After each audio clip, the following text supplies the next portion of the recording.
Hi, hello, and good evening, ladies and gentlemen, as we welcome you to tonight's broadcast of Jersey Pro League Hockey, live exclusively on Breakout Sports Broadcasting. Live from the RWJ Barnabas Health Hockey House in Newark, New Jersey, my name is Trey Wright for BSB. Night number 2 with the 2025 JPL Club Division kicks off here tonight as the other 4 teams will make their season debut out on the ice, each of them trying to start off the summer season up in the right direction with a 1-0 record. Game number 1 about to get kicked off here in just a few moments, featuring Capper Hockey Services taking on College Hockey Buzz.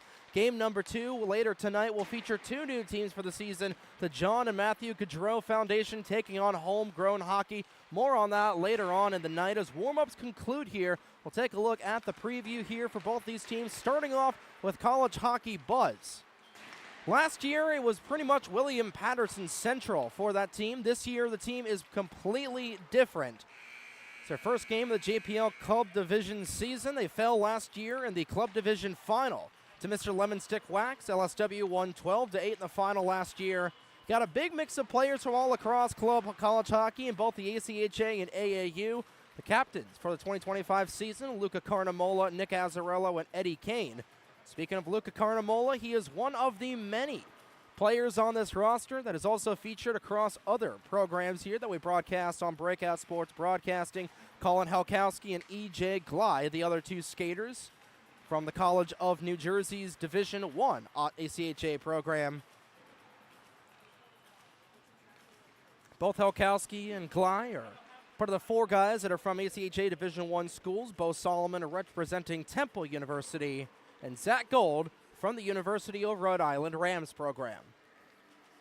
Then on the other side, we take a look at Capper Hockey Services, and they're really putting the kids and new kids on the block for the brand new team for the 2025 season.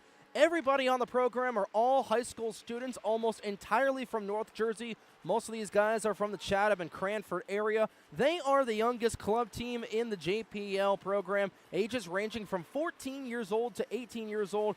The team is mostly made up of players from Chatham and Cranford High School, like we said. The captains for the 2025 season, Matt Nasinovich, Dylan Boris, and Jack Smith.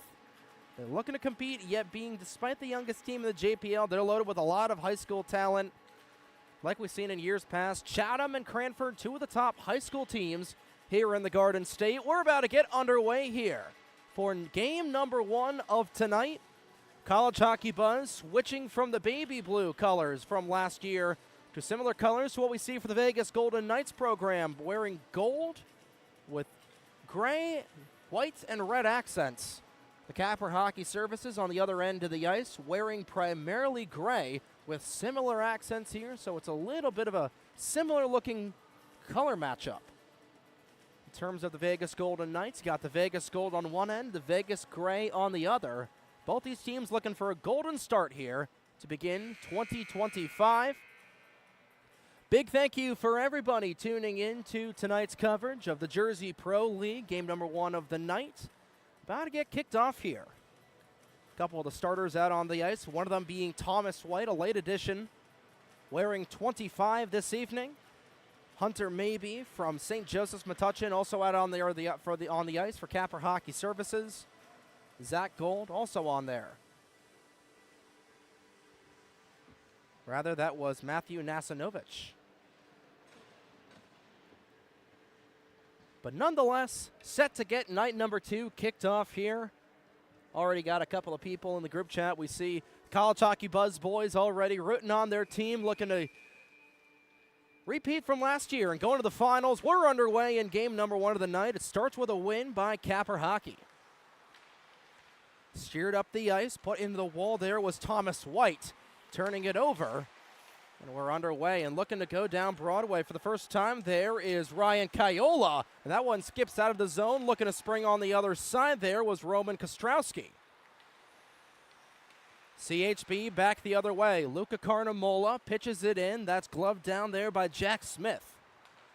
Smith and Roman Kostrowski, 2 of the skaters that have played in this barn before. They're both part of the NJ Devils Youth 18U AAA program. Coming back the other way. Shot on goal there from Evan Vidola, saved by the pads of George Cote. Back the other way it goes. Taken here by Capper, dumped in by the 25 of White. Taken back by S.J. Lecomte the other direction. That's turned over in the zone, and looking to rip it on the short side chance there was College Hockey Buzz. Rather, that was Capper that was trying to spring the game's early goal. That was Scott Williams. Testing the netminder of Bo Solomon here early on. 1 minute gone in period number 1 so far. One shot apiece for either side. Here's Hunter Maybe trying to drive in the zone. Capper just trying to set up some zone time a little bit here.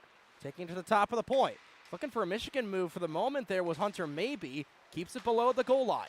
Maybe sees the puck trickle off of his stick. Evan Vidola trying to steer it out of the zone. And he'll send it up to E.J. Glye. Glye trying to get it all the way across to John Meehan. And Meehan still with the vulcanized rubber. Trying to put one short side beneath the goal line. Blew a tire right in the corner as well. And it comes back into the neutral zone. Taken here by Christian Adamski, the Cranford Cougar. Trying to send that one up to Scott Williams across the boards. Williams tied up with the 8 of Ryan Kayola on the other side of the ice. Steered back at the point, shot blocked in front. Trying to take that one around is Capper and trying to bring it back out to the zone there. Smith will send it back through the corner, trying to spring Nasanovic over on the other side.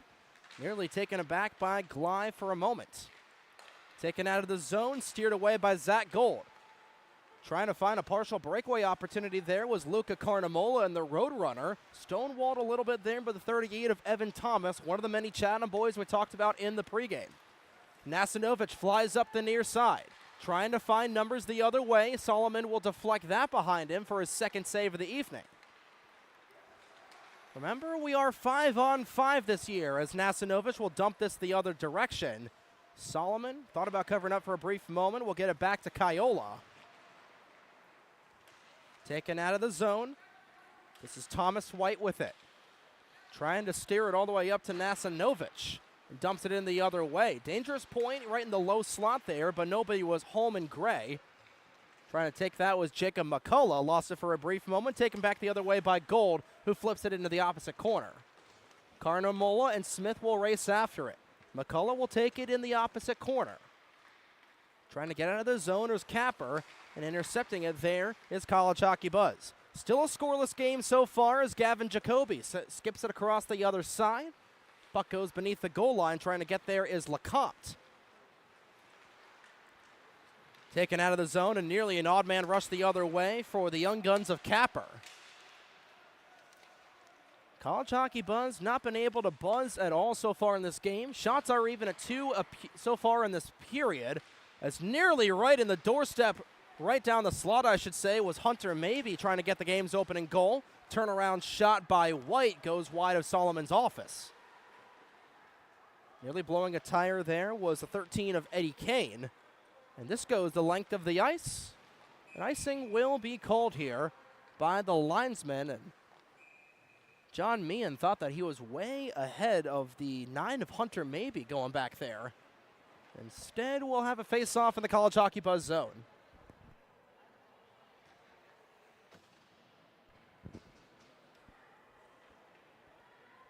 So the first whistle of tonight's contest is an icing.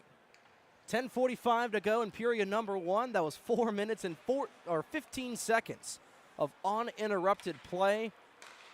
Those long shifts here, a great way to start off a long night here at the Hockey House. Trying to dig it out of the corner there was Smith. And he'll get on his horse the other way. Turning it over there was Nasanovic.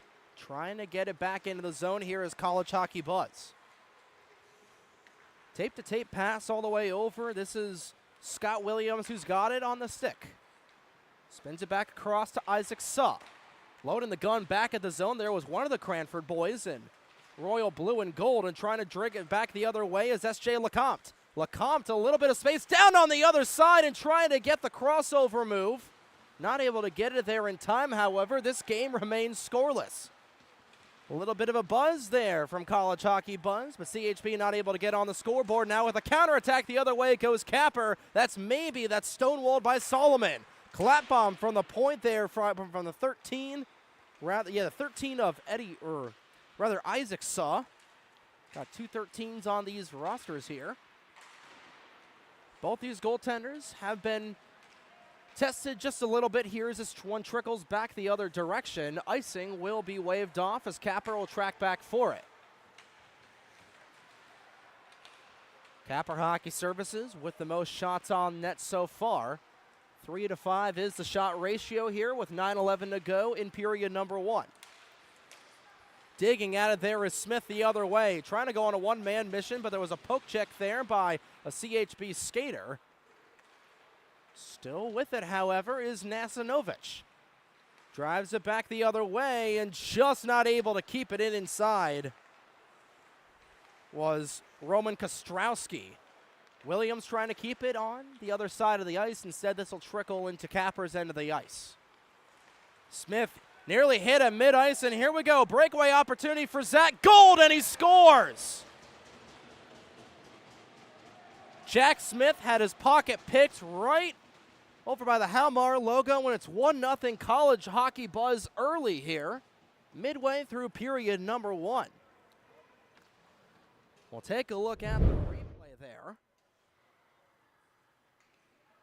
See it all the way down. That's actually a replay from last night, so we'll try to get it queued up as soon as we can. But basically, it was just a really good poke check there from the URI Ram. Zach Gold able to take the young Scott Williams, the young Jack Smith to school there and make it a 1-0 lead here for the CHB boys. Now Capper playing a little bit from behind. Redirect just goes wide. That was a good play from Scott Williams. Trying to keep this back in was Dylan Boris. And Capper will reset here. 8:02 to go in period number 1. Fight forward out the opposite boards. Breakaway a little bit down the other side. That's Saw, who is having a little bit of space down the far end of the sheet of ice. Saw sends it across. Wide open space for maybe, and it just trickles through.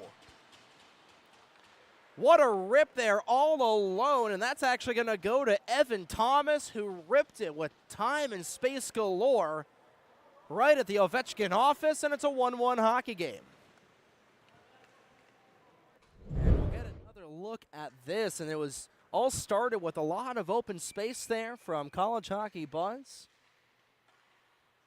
And all the way wide alone was Evan Thomas, and right at the Ovechkin office, puts on a little bit of a weak shot, but Bo Thomas not able to get the 5-hole closed off in time. And right back to where we started from, knotted up at 1, approaching the midway point here, right at the midway point in period number 1. College Hockey Buzz trying to respond. That was Meehan trying to split the D there. Trying to dig at it here are the CHB boys. LeCompte trying to take it back all the way to Vadola. No dice, just the air. Mia nearly spinning around, taken back here by McCullough. McCullough the other way, has his pocket picked. Capper just barely able to keep it into the zone, maybe. Trying to get it there. Spins it around the 89 of Colin Halkowski. Digging at it there was the 2 of Christian Adamski. Not able to get it just yet. Scramble right in the net front, and the puck just goes wide.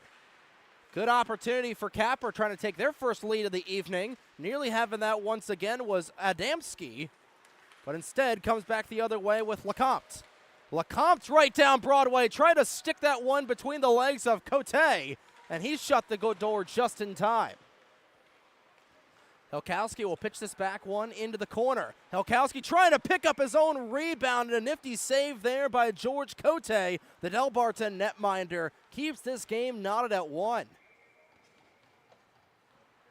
And that was a good connection there between Halkowski and Meehan. Halkowski flipped it to Meehan right in the corner, and Meehan flipped it right back over to the TCNJ Lion, who was trying to give College Hockey Buzz the lead right back. Face-off controlled here by Capper. Taken up the other way by the captain, Matthew Nasanovic. Nasanovic lost the handle of the vulcanized rubber, and it's steered back the other way. Kaiola trying to do the stretch pass over to Carnamola, and just getting there in the nick of time was Luca Carnamola, the road runner, negates the icing. Kept into the point there by Kane. Stick back the other side and trying to spring an odd man rush there was Capper. Still have numbers the other way. 3-on-2 and they score! Isaac Saw with an absolute ripper gives Capper the lead. 2 straight for the young boys. The Young Guns getting the job done here for Capper Hockey Services. We'll take another look at that beautiful ripper there from Isaac Saw, putting the wrist and wrist shot. Kept in at the point initially by CHB, but an odd man rushed the other direction. There's a little bit of time and space, and what an absolute wicked wrister there from Saw to give Capper their first ever lead in the JPL program. And looking for more there was Matthew Nasinovich. Saw is on it again. Spins around the cage, trying to add a little bit on here for the Young Guns. Another save there from Bo Solomon. Had to make the quick follow-up save there on the side of the net. Keeps us the 1-goal deficit. College Hockey Buzz trying to fight back here, but it's Saw who spins around from a golden jersey. Nearly has his pocket picked as he goes back the other way, and he does. Here's Carnamola trying to tie the game up, trying to go on the far top shelf where Mama hides the cookies. Cote says no. Good snapshot there from Carnamola. We'll hopefully see a lot more of that in our coverage of Ramapo Roadrunners. D2 hockey later on this season. Can't wait to get back up there. Can't wait to call a couple of those games once again and hopefully get to engineer a couple of those games once more as that shot from mid-range deflected up by Solomon. Rather, that was Cote who deflected it up for yet another save for the Del Barton Tendy. Gly will tip this one to negate the icing, and racing after it will be White. Stick check there from Cote will keep this game in favor of Capper Hockey Services, and maybe trying to send it to one of his teammates on the other side. A rip there from Evan Thomas, didn't miss by much. Back the other way, time and space, looking for a breakaway as Helkowski puts one into the breadbasket of Cote. We've seen that move a lot last year from Colin Helkowski, trying to go 5-hole on the goaltenders. Cote was able to read that one like a children's book, however. Keeps his team up by a goal, 2-1 with 4:19 to go in the opening frame. It's been a really, really good game so far. Game number 1 of tonight's doubleheader here. Game number 2 kicking off at around 8:30 Eastern time. Right here is maybe looks for the snapshot onto Solomon, who's able to glove that up short side.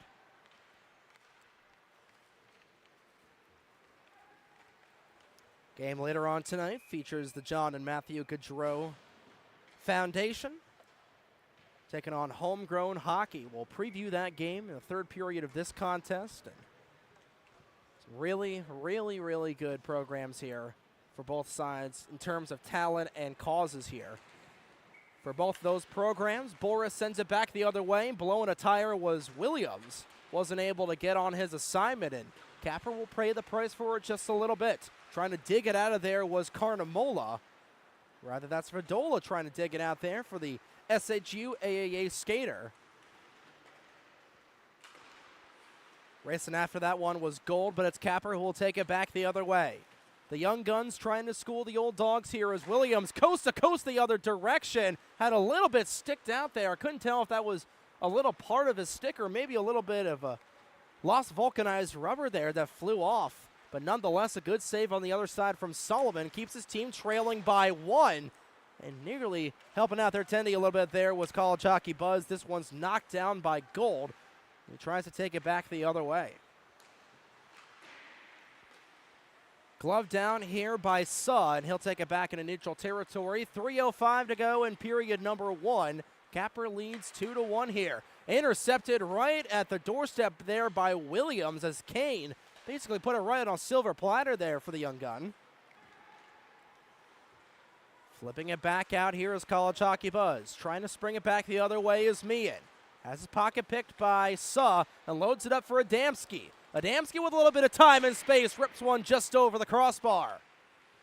Taken back by College Hockey Buzz. Time winding down in period number 1. This one sent 2/3 of the way up the ice and a little bit of contact there between a few skaters.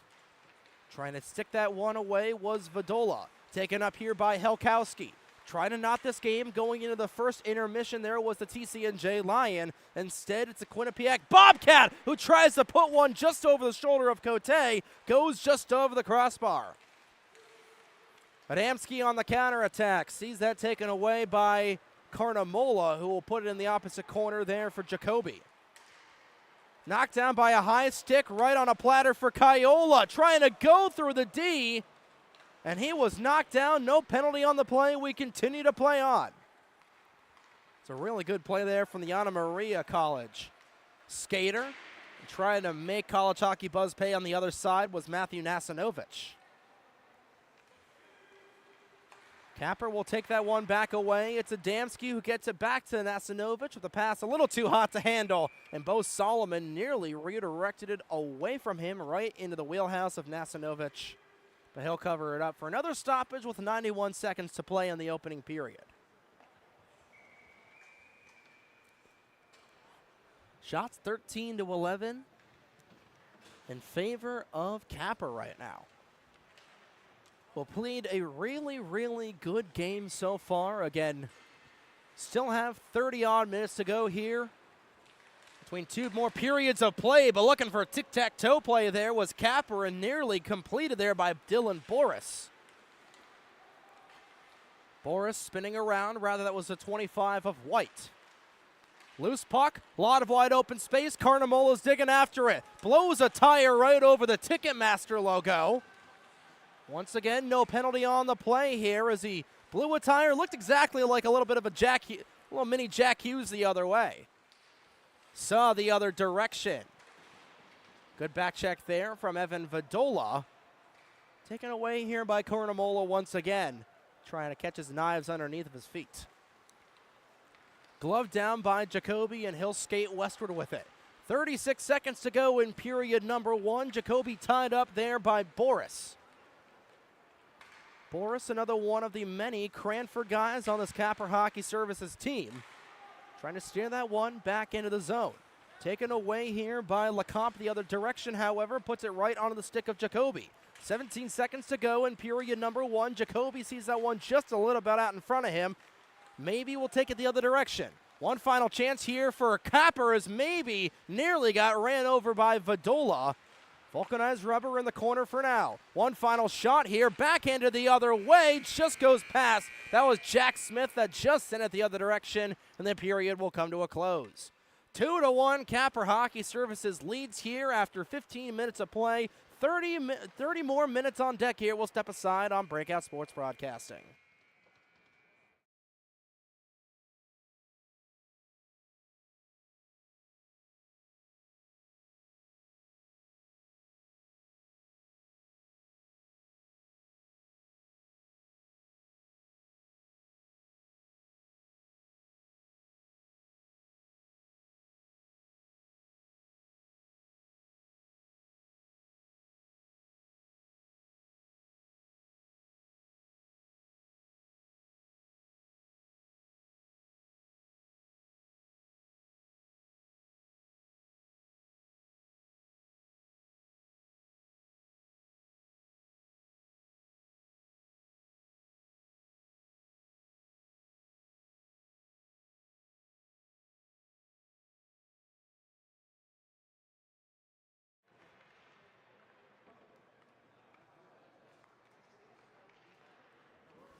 Ready for action in period number two here as we welcome you back to the RWJ Barnabas Health Hockey House for Jersey Pro League Club Division Hockey. My name is Trey Wright for Breakout Sports Broadcasting. Period number two between College Hockey Buzz and Capper Hockey Services getting underway here. Face-off win by College Hockey Buzz, sent back the other direction. Cote, will corral that vulcanized rubber, and he'll send it back the other direction here.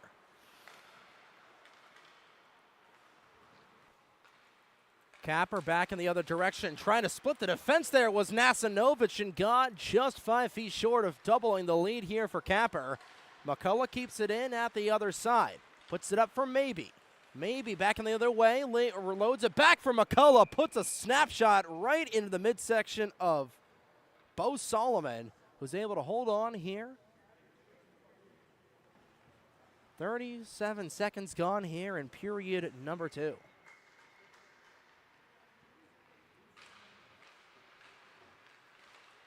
Face off, not really controlled by anybody just yet. Now it's maybe with an offensive zone draw win. Maybe spinning around Solomon's office. Trying to find a little bit there, and he loses control of the vulcanized rubber, and he'll corral it back into the neutral zone and takes it into his own territory. McCullough back over on the far side. Spins through a couple of gold-clad jerseys and put a shot just a little bit wide of the cage there. Talk about making something out of nothing. Nasanovic keeps it into the offensive zone. Takes it back to the blue line, keeps it in, drops it back over to Smith. Smith on the other way, gets it over to Maybe, collecting it back there. Once again with Salisbury. That one goes off with the pads of Solomon. Nasanovic crashing the net, not able to get anything going. Capper was buzzing, but here comes an odd man rush for Capper Hockey Buzz. Back the other way, Lecomte rails it way over the bar. And he had John Meehan right next to him, but the two golden-clad jerseys not able to tie the game. That was an absolute ripper there from Lecomte, representing St. Michael's College for the NCAA Division III level. And Lecomte's going back the other direction. He wants another chance. Steers it around the defense. Nobody was home behind him for a loose puck. Remains a 2-1 contest. White trying to dig that one away from Gold. The two colors will come the other way, and it's a 2-on-1 advantage. Adamski had that one go off of his skate on the pass. Trying to load the gun back all the way over for Kostrowski, and instead it's CHB the other way. A little bit of back and forth action for both of these programs as Carnamola tried to get it through the lane, but a good stick check on the seam pass from Isaac Suh. Icing waved off. Solomon will load it up for Gold. 12:21 to go in the middle period. 2-1 Capper leads. That one goes off with a skate of Kane there. And blowing a tire was Helkowski. Blows it again, trying to get up back to his skates. That one ricocheted off of the skate of, I believe that was Vidola. Sent into the opposite corner there by College Hockey Buzz and taken back here by Capper. Really, really close game so far. Shots 14-18 in favor of Capper. Steering at the other side, it's Kostrowski who sends it over the crossbar. That shot ricochets all the way down where Isaac Suh will put it on his tape. He'll steer the vulcanized rubber westward here. 2-on-2 the other way. Suh trying to go coast to coast and puts it into the breadbasket of Solomon. Tell you what, Bo Solomon has been busy here so far in this second frame. He's faced only 2 shots, rather 1 shot in that first period. Offensive zone draw win here for Capper. Smith right at the point, puts one through traffic, blocked aside. Sent off the glass here by Gley. Taken back here over by Smith, who lays the body onto the TCNJ Lion. Trying to steer around here is Capper once again, taken back by Nasanovic. Nasanovic steering away from 3 gold jerseys, takes it into the zone, looking for the backhander, and just goes off the equipment of Bo Solomon. Nasanovic still on it again, sends it to the left point of Smith. Lost the handle for a brief moment, gets it back to Nasanovic. Nasanovic trying to find space, wires it himself, blocked by Solomon. Still kept in here by the Capper lads. Trying to clear it out of the zone and just going over the cross, but rather over the high glass and out of play. I believe that was Gavin Jacoby who sent it out of the zone. And we'll have a face-off in the defensive zone here for College Hockey Buzz. Taking a look at some of the goal scorers from this game so far. Zach Gold got the goal scoring started with an unassisted goal back 8:39 into the first period. But it was Scott Williams and Isaac Suh who have got the 2 lone goals for Capper Hockey Services so far to bring us to where we are right now in a 2-1 game, and trying to double that here is Capper. maybe looking for options, puts one on short side on a Solomon. We got hit at the last moment by Williams. I don't think Williams intended for that.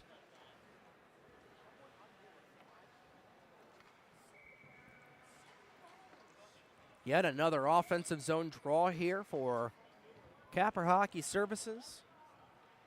Seen a lot more whistles in this game, or in this period, than we've seen in period number 1. The first 4 minutes and 15 seconds of this contest were just play here. We've seen a lot of whistles, a lot of goalie cover-ups here on the other side for both of these netminders, mostly on the western side of the rink. Suh from long range, misses by 2 feet, kept there by Capper the other direction.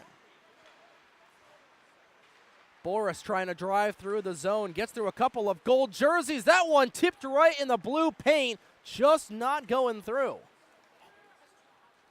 That one too hot for Suh the other direction. Icing is waved off. John Meehan right at 7 o'clock. Suh will skate back the other way. A huge burst of speed there from Suh, looking for his second straight goal. Pickpocketed by Meehan, drives through, and he's lost it right in front as Thomas White looking to get on the score sheet here. A lot of defensive zone turnovers for both sides. 2-on-2 the other direction, but Carnamola just a tad offside on the right side of that play, and Eddie Kane can only hang his head towards the rafters.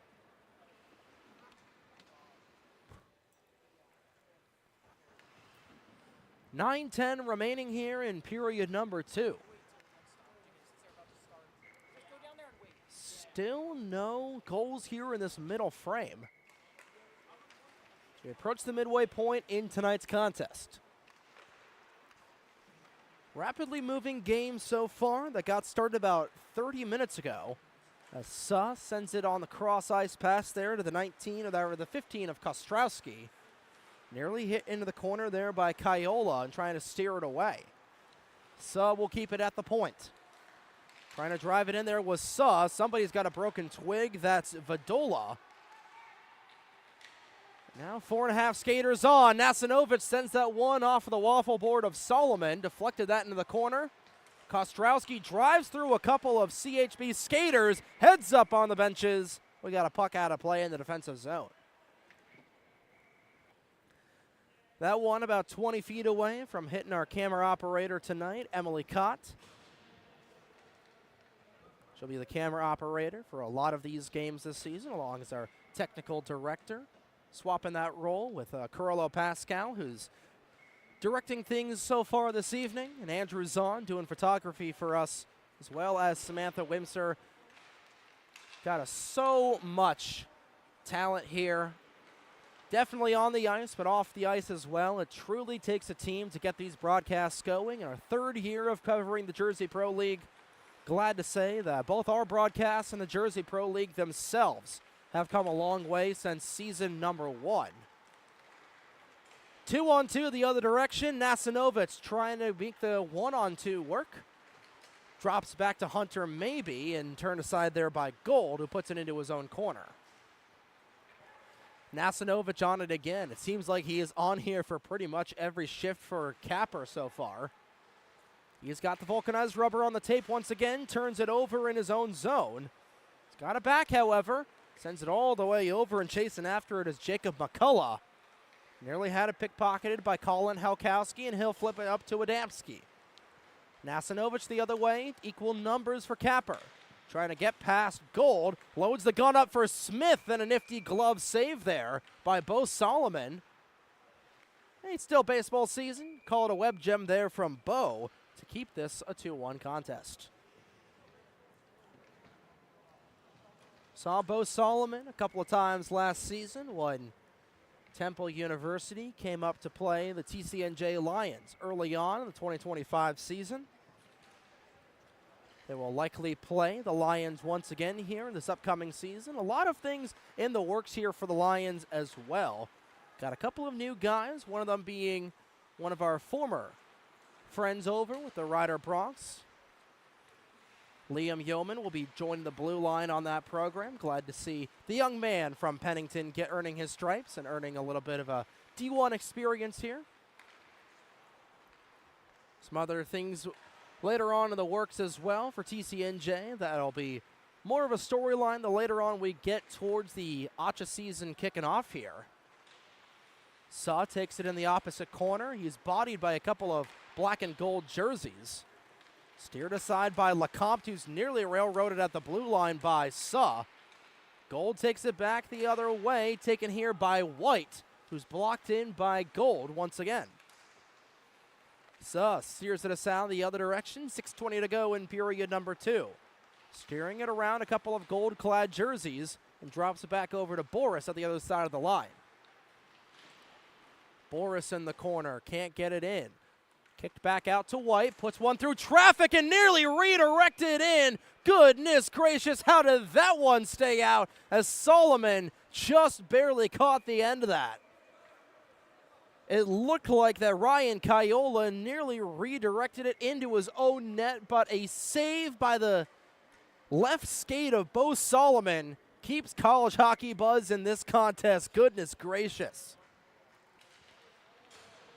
Big part of the reason why Solomon is one of the top goaltenders in the ECHA. And he'll make another stoppage, and it's another defensive zone draw here for college hockey buzz.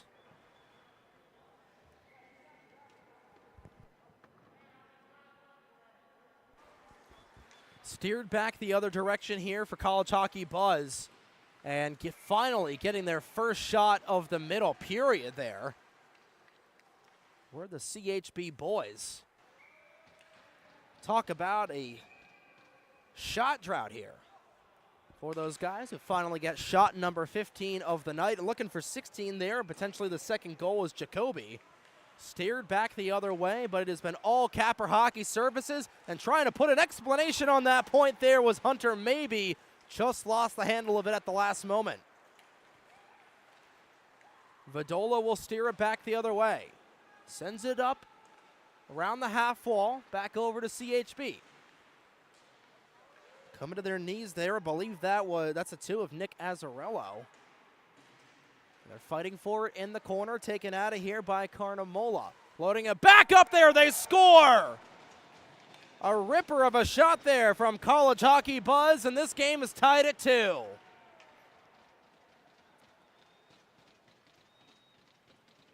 A little bit of a broken play going right here for the CHB boys, and we'll take another look at it.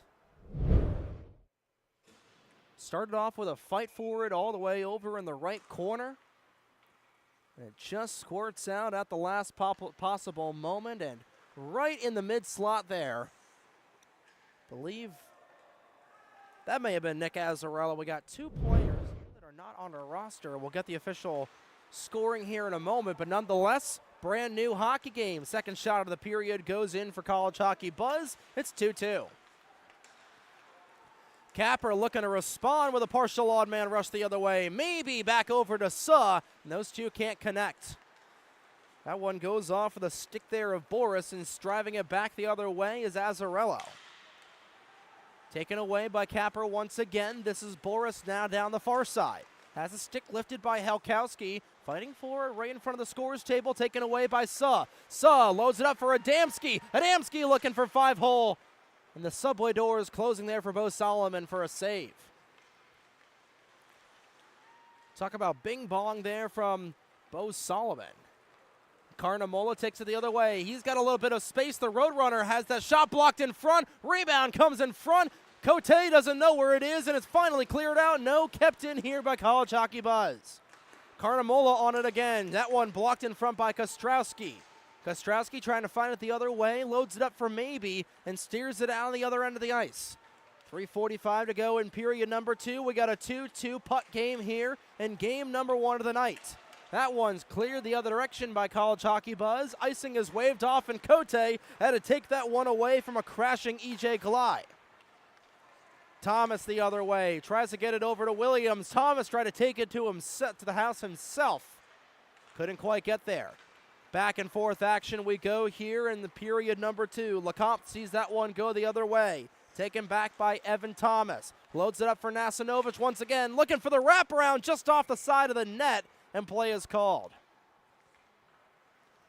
Play is halted, I should say. It's a 2-2 game. Brian Atwell will get credit for the goal. A late addition here for College Hockey Buzz. Trying to remember what team he was on last year. Definitely it's a familiar name for us here on the BSB Warpath. As Thomas tries to give Capper the lead right back there, no dice.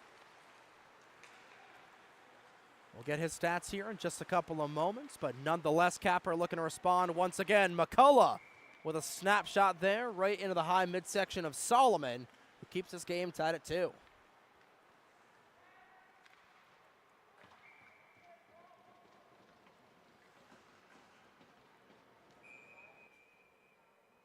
Brian Atwell, and he's a teammate of Luca Carnamola over at the Ramapo College. I knew that name sounded familiar. So Atwell will join the parade here for the College Hockey Buzz program and add another player to the list of guys that we've got on our BSB roster as well. Atwell entering his senior year at Ramapo this year, getting a couple of reps here. In terms of the JPL summer season, nifty move there by Gold. Try to spring it on the other side for Gley. He was crashing the slot. Really good response here by Capper Hockey Services. Nasanovas tried to Jack Hughes play beneath the goal line. Nearly ran right into Jack Smith. Gold will slow the tempo, will park himself behind Solomon's office before springing out of there. Down the slot he goes, gets it back over to Eddie Kane. Kane on the near side. The Wake Forest Demon. Now the Demon trying to get it back the other way. Instead, it's a foot race back over, won there by Evan Vidola. Trying to get back there, however, here is College Hockey Buzz, and they will. $1:47 to go in period number 2. We're tied at 2. Vidola back on the other side. Tries to put a high riser up over the crossbar. Comes back over to Atwell. Atwell through traffic, and a beautiful save there by George Cote. Point blank, and he robbed the Roadrunner. Good play there from Atwell, but he is stonewalled there by the Del Barton tender. 91 seconds to go here in period number 2, and first part of this period was all Capper Hockey Services. They were not able to get any goals just yet, but the ice was definitely shifted in their favor. Now it's been about even for the last 5 minutes or so. That shot was going wide, but still a web gem there from Bo Solomon. Well drawn offensive zone draw here for Capper Hockey Services.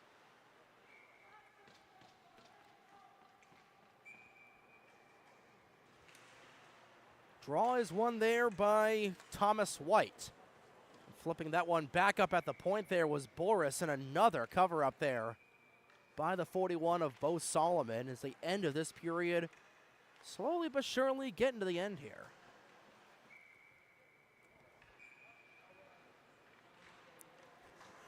I mentioned that this was a rapid moving game early on in the period. It is slow to a little bit of a crawl here as White trying to fight off Azzarello. Those two continue to fight for the vulcanized rubber right in front of the Verizon logo. White still trying to keep it in the zone and puts it up there for Smith. Trying to get through there. A glove save on the other side by Solomon. It's still loose on the left-hand side of the cage.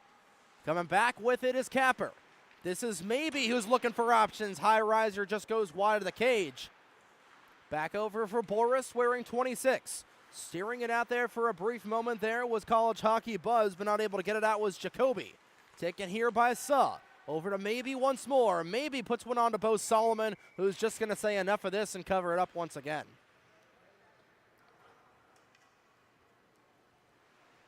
"39 shots in this game so far for the young guns of Capper Hockey Services. Only 19 in favor of College Hockey Buzz, and last year's runner-ups in the JPL Club Division Finals trying to find their legs here in the opening 29 minutes of play, and They have been able to get the period's only goal so far, and Bo Solomon has stood on his head, 37 for 39 so far. Period number 2 will come to a close. So a lot of shots being peppered here by the Capper Hockey Services program, but it's Brian Atwell who's able to tie the game up midway through the second period of play. We'll be back for the third period here in just a couple of moments.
Period number 3 about to get kicked off here.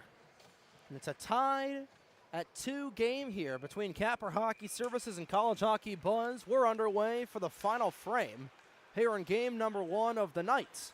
The JPL Clubs Division's Night 2 doubleheader here on Breakout Sports Broadcasting. Trey Wright on the call. Jacob McCullough will start off with trailing back into his own zone. And we'll come back the other direction. Brian Atwell with the lone goal in that last period for College Hockey Buzz, but it was mostly dominated in terms of offensive zone time there from Capper Hockey Services. But Bo Solomon able to stonewall the young guns of Capper in that period, and College Hockey Buzz looking to respond the other way. Here's Gold trying to split the defense there, but just comes up short. Azzarello back at the top of the zone, puts one on net, steered aside by Cote. Back the other direction. Nasanovic didn't know where it was for a brief moment. Adamski wearing the blue and gold of the Cranford Panthers. We'll see that steered back the other direction. 2-on-2 the other direction here for College Hockey Buzz. Helkowski trying to get it over to Carnamola, and the BSB connection nearly connecting for a go-ahead goal for CHB. Nasanovic back the other way. That's lofted into the corner. Both these teams have had a lead at some point as Adamski right at the doorstep puts it in. That came out of absolutely nowhere. A funky bounce near the Zamboni door came right into the wheelhouse of Adamski. And the Cranford skater will give Capper the lead right back here early in the frame. We'll get another look at that. It all started with Nasanovic going back the other direction, put one into the corner. And that one just floating right into the wheelhouse of Adamski, who pots it right in over the shoulder of Solomon. And Capper right back in the lead here. That tenacity really paying off, and shot number 40 of the night goes into the back of the 4x6. So it's another 1-goal deficit here for College Hockey Buzz. It's been a very close game so far. All 3 leads from either side have only been 1 goal. College Hockey Buzz got the goal scoring started early in the contest. But then it was 2 straight from Capper Hockey Services. 1 goal from College Hockey Buzz and 1 goal here from Capper to make it a 3-2 lead. Glad to have everybody on the broadcast here for tonight's doubleheader. And do realize game number 1 of the Stanley Cup Final about to kick off here from Edmonton, Alberta, as the Edmonton Oilers take on the Florida Panthers in a rematch of last year. We understand that if you're watching up on the TV screen, the game number 1 of the Stanley Cup Final, but we ask you to at least keep us on your cellular device, your PC, or whatever you're watching the game on. Hey, if you're watching on your smartwatch, absolutely applaud to that. That shot just goes over the crossbar.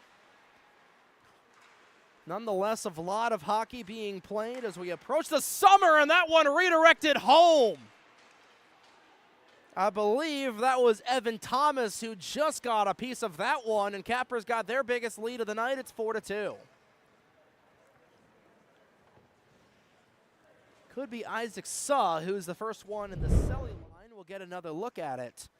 We'll see what the official scoring is. I believe this is going to be coming from Smith right at the blue line, and it does, and redirecting it right down home. I believe that is going to be going towards Evan Thomas. We'll get the official scoring in a moment. But now College Hockey Buzz with their toughest test of the night. 2 quick goals in the early part of the third from Capper will give them a 2-goal lead. Capper playing with a lot of the speed and tenacity that we typically see out of the Edmonton Oilers. And like with the Oilers, their counterattack has been the thing that has really been their strength so far tonight. 3-on-1 for College Hockey Buzz the other way, however, and steering that one into the pillows was Carnamola. He had 2 other options to try to get one past Cote, but Cote says no on that only shot. CHB looking to buzz here, and Carnamola was nearly offside in front of absolutely nobody. Wrist shot in front. Rebound came to Azzarello, but it just skipped over his twig, and it's a 2-on-1 the other way here for Capper. Nasanovic puts one right into the glove of Solomon. Potentially game-saving save there for the CHB Tendy. 11:14 to go in period number 3. Leading by 2 is Capper Hockey Services.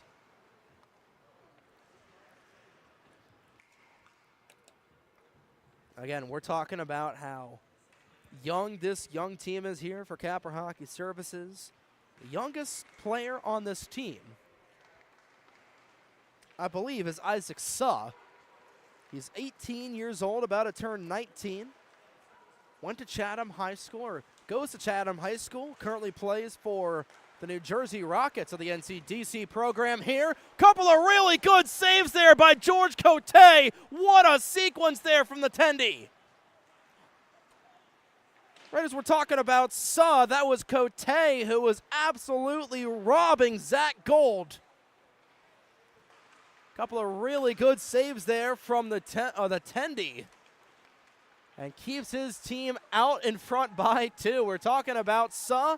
We looked up and couldn't tell if that was Kane or Gold that got robbed there a couple of times. We'll have to take another look at that on the other during a break and play.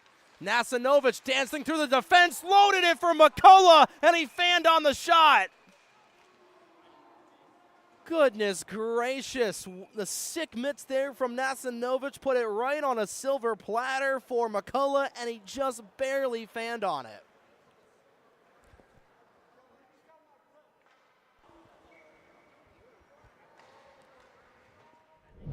Take a look at that incredible save there from George Cote. Going back the other direction.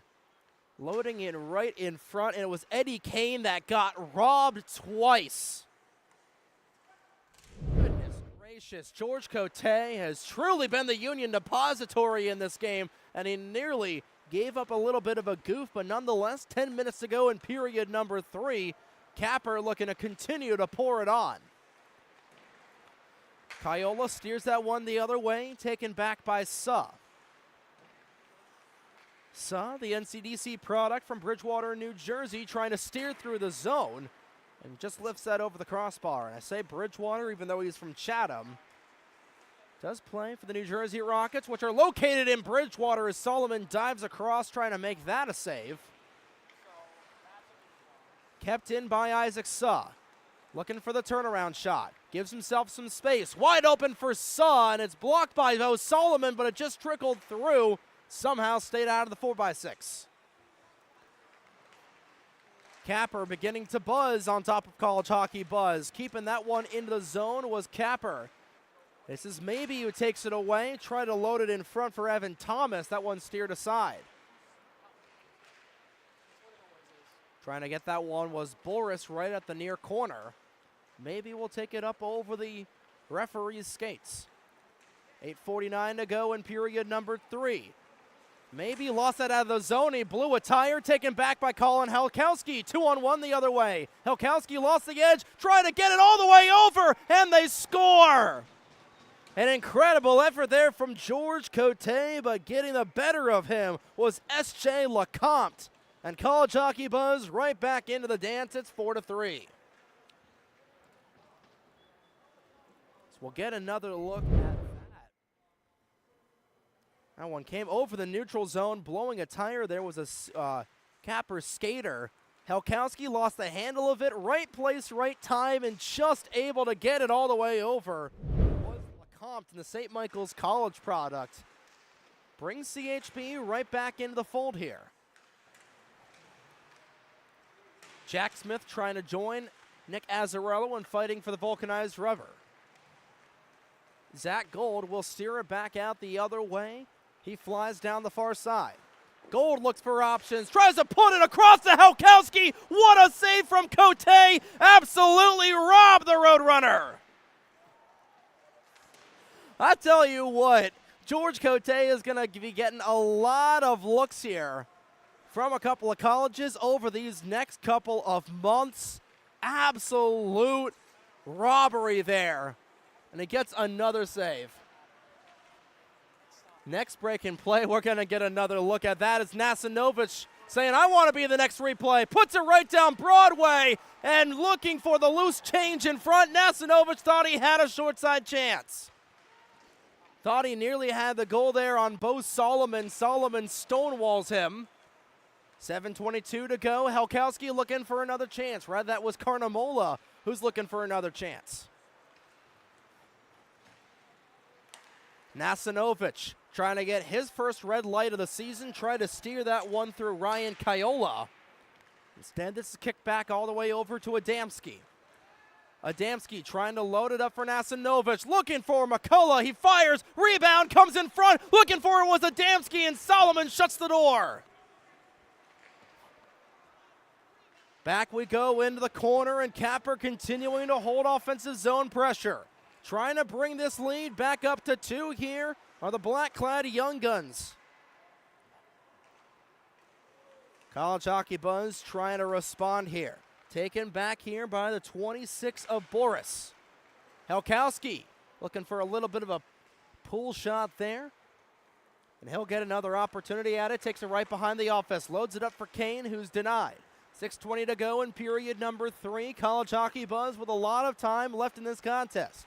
Could we potentially see overtime in game number 1 of the night? Capper is hoping, and that's a no.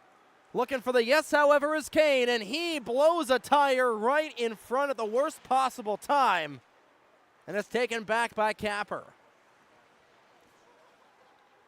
I tell you what, there's a lot of rough edges so far here on the ice at the RWJ Barnabas Health Hockey House. You typically get that during the summertime here. Williams the other way, rifles that way over the crossbar. Finally a break in play, and we'll have to see if we've got that George Cote save once again.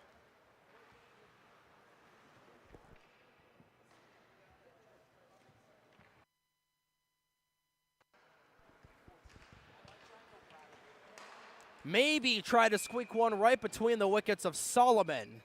And he's got a glove save. We have, unfortunately, don't have that Cote save queued up just yet, because there's been so much back and forth action so far in this period.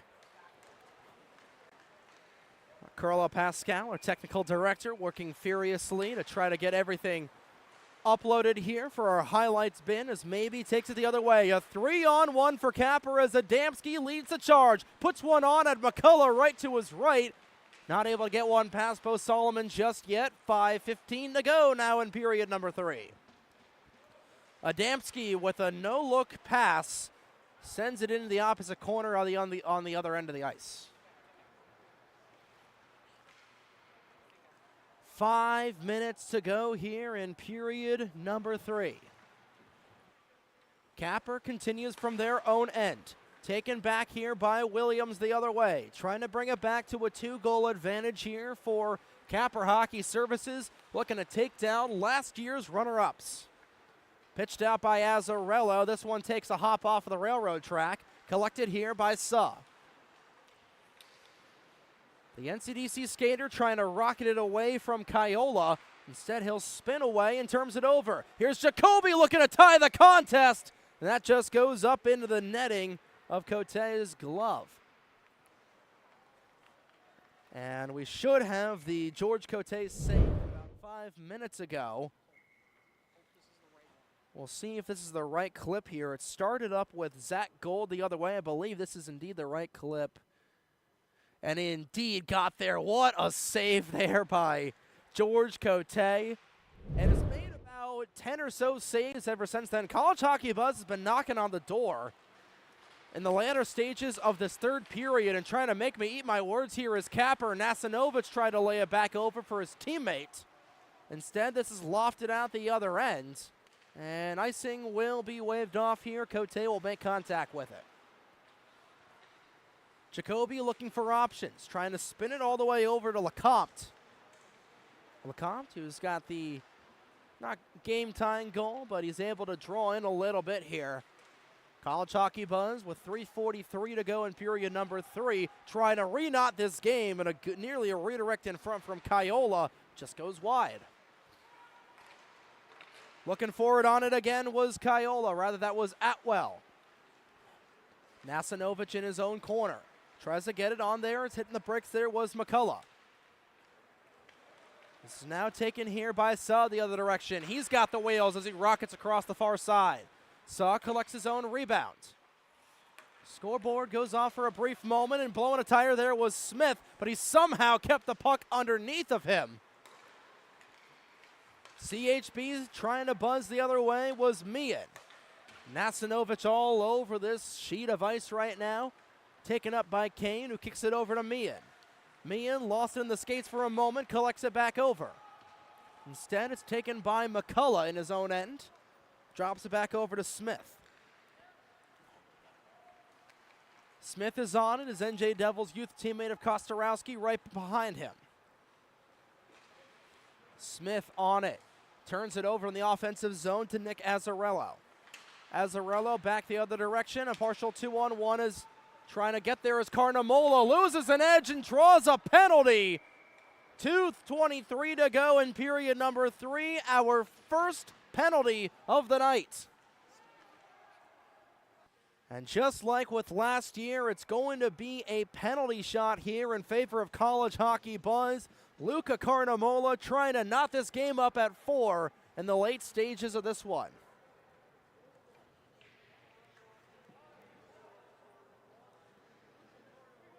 So I don't think anybody at on the Capper team knows that, hey, penalties here in the Jersey Pro League are penalty shots.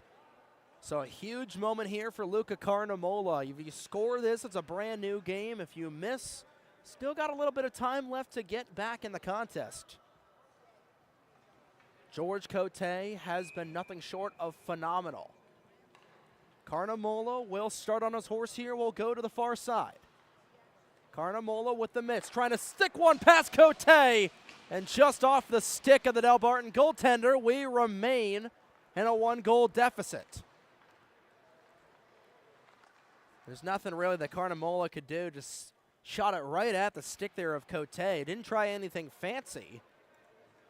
And it remains an advantage here for Capper Hockey Services. 2:21 to go in period number 3.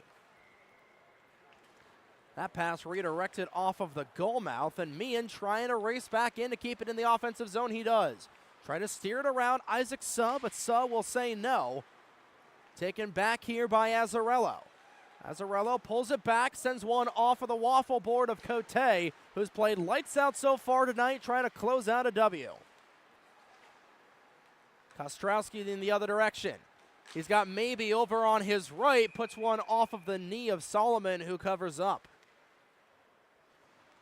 108 seconds to go in the contest. College Hockey Buzz needs a goal to keep things going into overtime. We'll have to see how long it is until CHB potentially pulls the goaltender with under 2 remaining.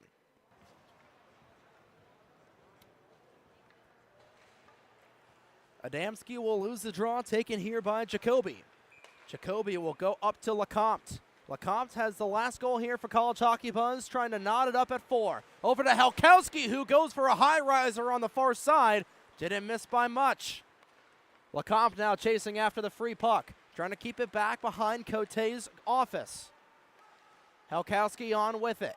Gets it back to the point. Atwell, that one blocked in front by Kostrowski. Looking for a chance there was Halkowski, denied by Cote once again. Rebound in front. What a save from Cote! Holy jumping. He got across in time and absolutely robbed the CHB skater in front. It doesn't take much to make Carolo Pascal completely jump out of his seat. And we got to see that once again as play resumes here. And if there's a goal, we'll see it. And oh my goodness, was that Lecomte that got robbed again? It may have been.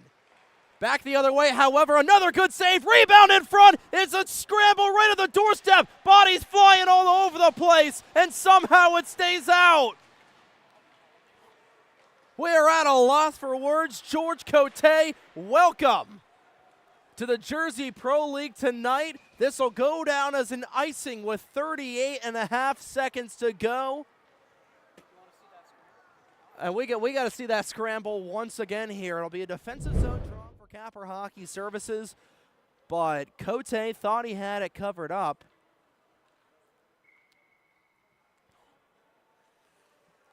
A free puck in front. Cote somehow able to get across in front. I believe that was Glei who he robbed there. Glei's not able to win the draw. 35 seconds to go here in period number 3. College Hockey Buzz needs one. The net is empty. It's back out in the neutral ice here. Gold trying to wheel and deal. Spins it away there from Thomas White. Gold looking for one final chance. 21 to play in period number 3. Gold looking for options. 6 skaters on here for College Hockey Buzz. Luca Carnamola sends one through traffic, rifled aside there by Cote. This one sent the other way. 7 seconds to go. Icing will be called here.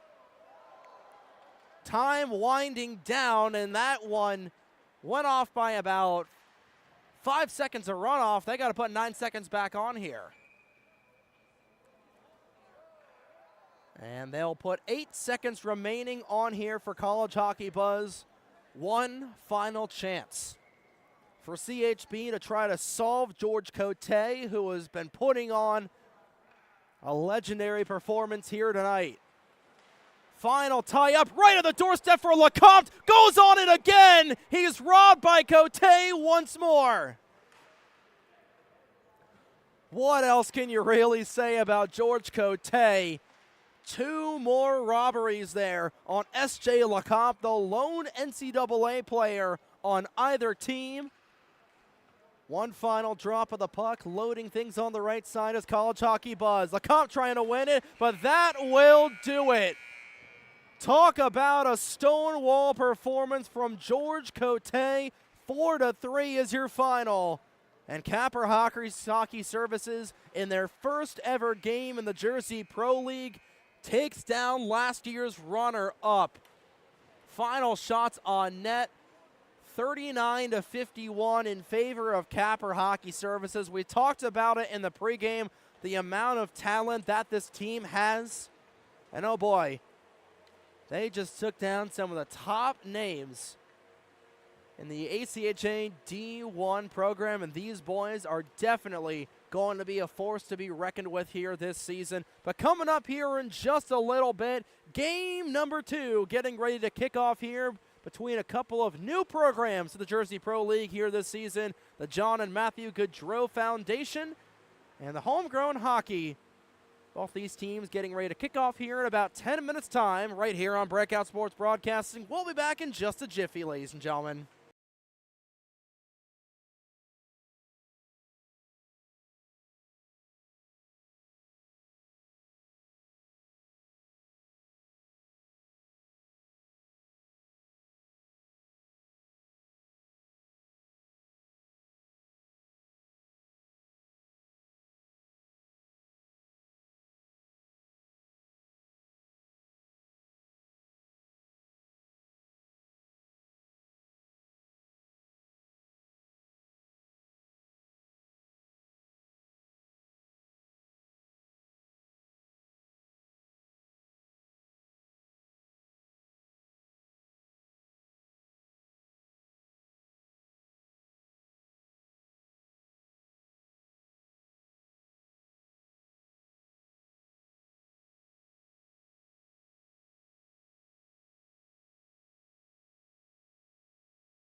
And we welcome you back inside the RWJ Barnabas Health Hockey House in Newark, New Jersey for game number 2 of tonight's doubleheader for the Jersey Pro League Club Division.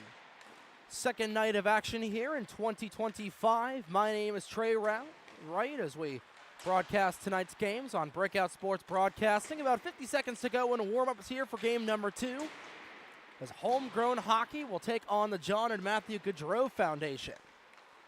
Preview both of these teams, starting with Homegrown Hockey. I think it's safe to say that it's exactly that one Captain Crunch meme where it's, oops, all William Patterson guys. Almost every single player on this homegrown program representing William Patterson in some way, shape, or form, whether it being part of their alumni, like guys like Austin Teets and Thomas Swartout, guys who are currently there, like Tommy Boyle and Vincent Stoffel, or guys that have committed, like Alec Osher and Anthony O'Brien and Frankie Smith.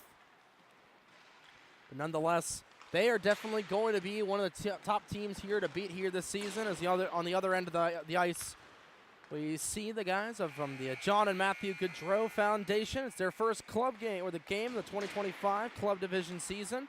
Their first year in the JPL, and of course, the John and Matthew Gaudreau Foundation created in honor of Johnny and Matthew Gaudreau by their wives Meredith and Madeline. As we close in on the 1-year anniversary of their tragic death in late summer of 2024. The hockey world still railing from that tragedy. Can't believe it's already been a year. But got a couple of good guys on that program here for Johnny and Matthew Gaudreau. A couple of guys from High Points ACHA D2A program. A couple of guys from Sacred Hearts ACHA D1 program as well. Their captains for this season, Peter Cross, Hollis Humphreys, and Dylan Stiles. They got a good mix of high-level club, college, and youth talent for the first year for the team. And they're looking to start off strong with a good mix of talent and scoring. But they're taking on a really big buzzsaw here for Homegrown Hockey.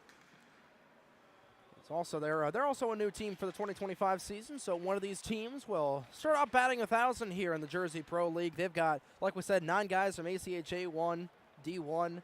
The only team in the JPL Club Division with 2 goalies for their roster. Both of them play for William Patterson. Basically, the College Hockey Buzz team from 2024. Almost all the players that were from the team are here now, and they look to top the league quickly with the veteran talent and top-end goaltending. It'll be Kevin Brennan that will get the start between the pipes here tonight. He was elite last year for William Patterson and for College Hockey Buzz.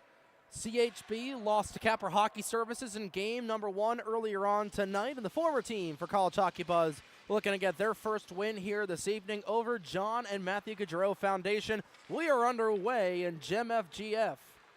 We'll get the game's opening draw. Trying to get that here is Dylan Stiles. Instead, nearly taken away there by Vincent Stoffel. Quick start offensively here for, almost said William Patterson here. I'm going to make a couple of those mistakes here potentially tonight as the J&M guys will ice this one on the other direction. A lot of guys on this homegrown hockey program are names that we have mentioned quite a lot here on the Breakout Sports Broadcasting channel. Guys like Austin Teets, Jason Lastra, Thomas Swartout, Matthew O'Donnell, Kevin Brennan, Vincent Stoffel. I'm literally just reading down the roster for the William Patterson program. And, hey, a lot of their guys are providing a lot of stuff here for the Jersey Pro League. A lot of their guys in their Division I programs scattered all around the JPL here in the club division. So glad to see that their presence is felt. Was looking for a breakaway opportunity already here was J&M. That was Clayton Pryal who was looking for the game's opening goal. Steering that aside, however, was Kevin Brennan. Still no shot on that chance. We're underway, 1 minute gone in the contest. Back on the other side, looking down Broadway was Kyle Gregory, not able to get a stick on that one. Turned aside, here's Thomas Swartout down the near side. 2-on-1 for Homegrown Hockey the other way, and a good save there from Matt Carter, who starts between the pipes. He'll cover it up for an early stoppage. 2 shots going on here for Homegrown Hockey.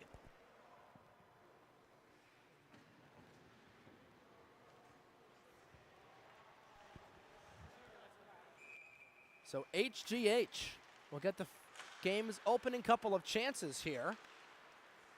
J&M trying to take it out of the zone here. Trying to get it out was Ryan Callahan, intercepted there by the very tall frame of Jason Lastra. Kevin Brennan will stick it all the way back over.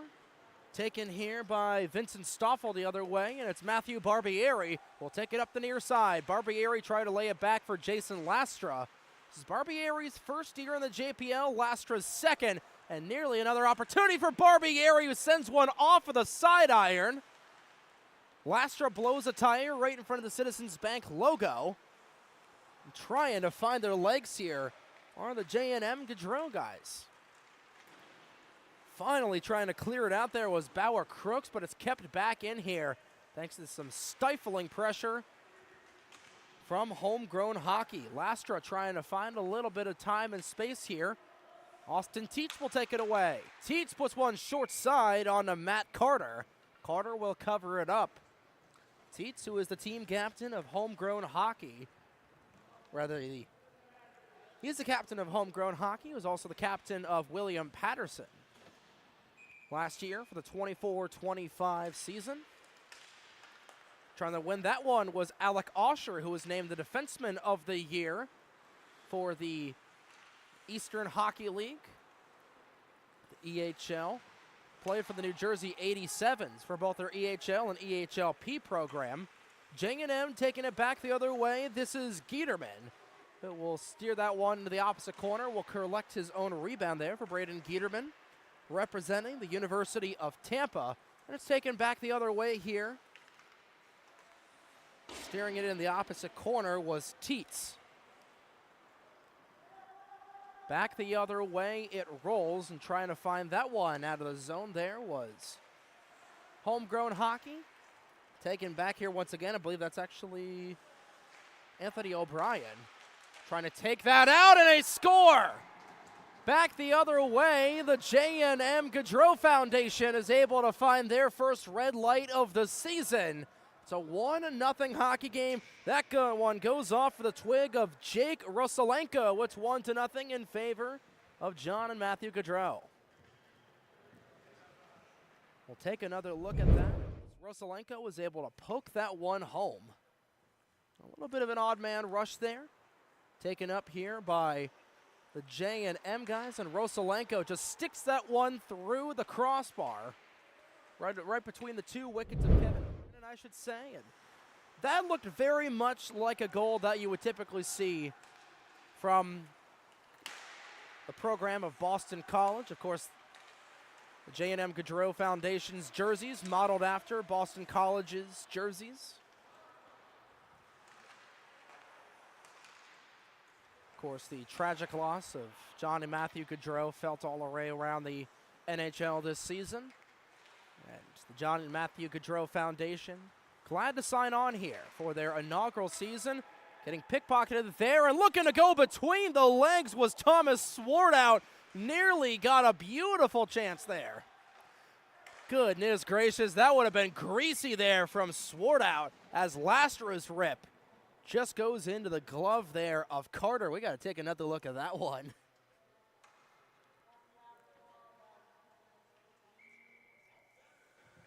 .10:40 to go here in period number one. J&M leads 1-0 thanks to the stick of Jake Russalenko.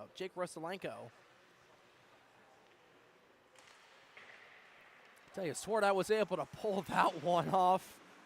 That would have been absolutely phenomenal. Swartout back the other way, looking to go bar down as Lastra, he scores. Jason Lastra picking up right where he left off from last year, ties the game at 1 apiece.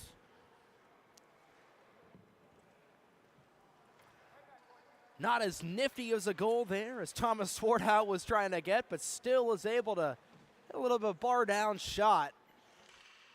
And it's a 1-1 contest. We'll get another look at it.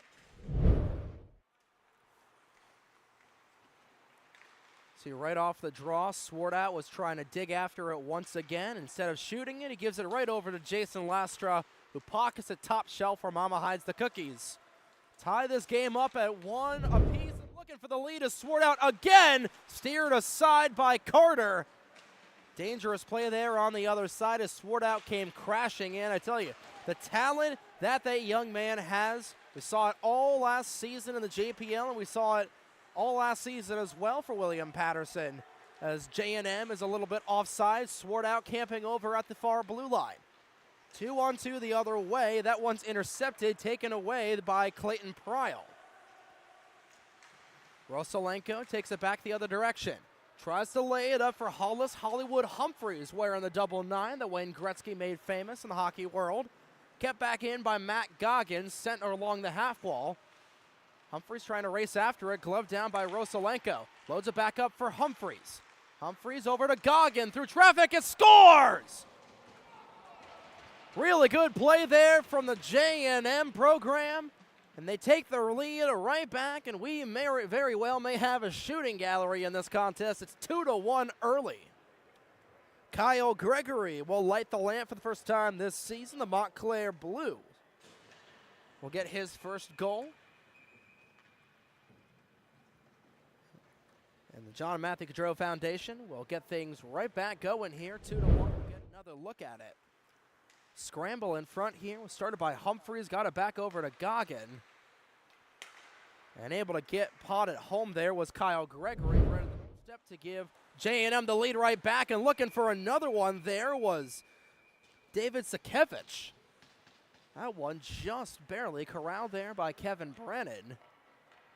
We'll stop playing here with 9:05 to go in period number 1. Meanwhile, a cup check here for the Stanley Cup Finals. The Florida Panthers lead Edmonton 2-1. Edmonton took an early lead, but the Cats drawing back out in front here with 2 straight goals. Leon Draisaitl, the lone red light tally for the Oilers to score first. But no surprise, Sam Bennett and Brad Marchand, the 2 goal scorers for the Florida Panthers, looking to cap off a trip back to the Stanley Cup Final. 2-on-1 the other way as Barbieri was intended for a shot there, but a good deflection in front by Sakevich. Rather, that was Stiles, who just barely hit the splits there to remain onside. Taking it back the other way is Ryan Callahan. Callahan with a burst of speed, trying to give J&M a little bit bigger of a lead here. 2-1 is your score with 8:10 to go in period number 1. Homegrown Hockey starting in their own end. This is Alec Osher who takes it down on the far side. Osher gets it over to his future teammate of Barbieri, who just shoots it wide. Nearly ran over there was Lastra at the point, and trying to dig it out of here was J&M. That was Goggin who fell to his knees there for a moment, and Anthony O'Brien's back on it. Gets it back across over to Roman Kirillichev. It's on the goal line, and somehow able to make the stop was Carter. Lifted high into the air. It's a race to beat the icing, and Pryal not able to get there in time. Icing is called, and that was very, very borderline, but it'll be an offensive zone draw for Homegrown Hockey as they try to draw even in this contest.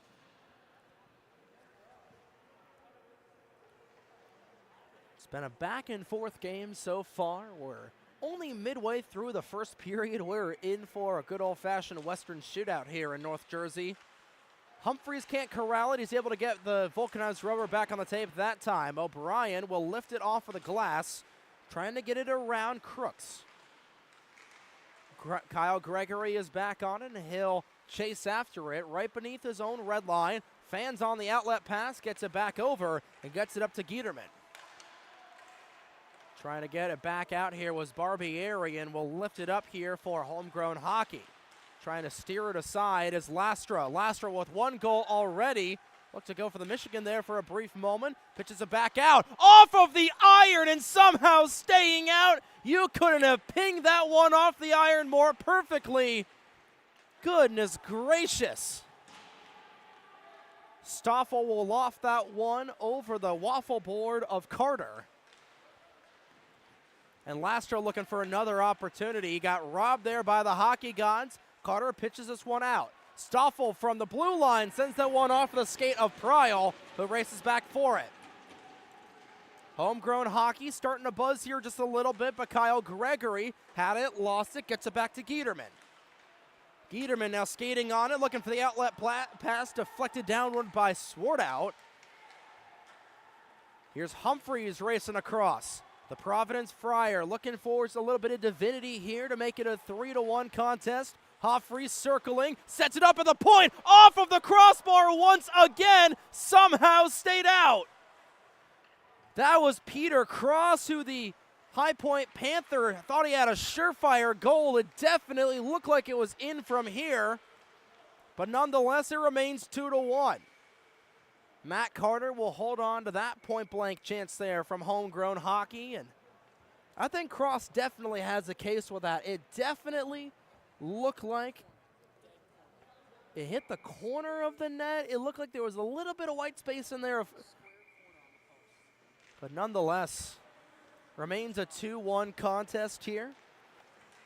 Rosalenko sends it back the other way, had the game's opening goal, turns it over in the offensive zone. Trying to make quick work of it here are the Homegrown Hockey Pioneers, essentially. Steering it back the other direction, however, is Crooks. Crooks along center ice. Rather, that was Dylan Stiles, who turns it over. Foot race back over to the east end of the ice, won there by Rosalenko. Rosalenko is playing for the University of Colorado. Playing for the Buffaloes of the ACHA Division I level. Nearly with a good chance there was a 13 of Sakevich.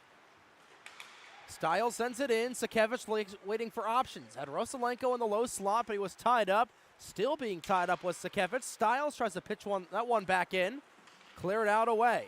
Stoffel trying to create a lane and Swartout all alone. Down on the near side. Lifted it about 6 feet above the 4x6 and puts it right into the netting for an out-of-play stoppage.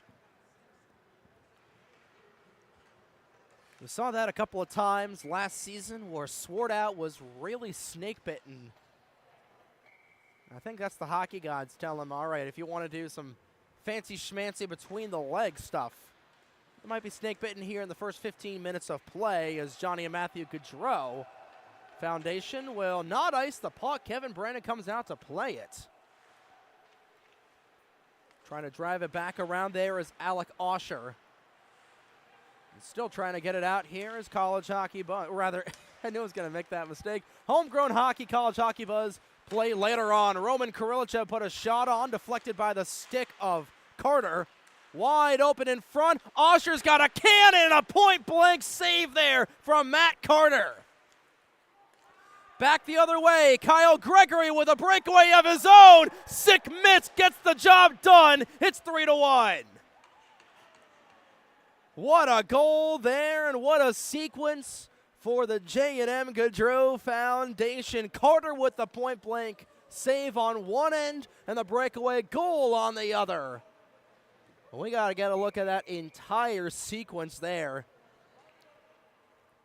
The replay will get underway. Started with a chance all alone in front was Osher, stonewalled by Carter. Taking it back the other way was Kyle Gregory. Dead center on to Kevin Brennan. He doubles the lead here for the J&M Foundation. Humphreys tied up on the other side there, and it comes into the corner. Humphreys will draw it back up here, even numbers the other way between the two teams. Cross looking for his first goal, drops it back over to Pryal. Pryal up to Humphreys.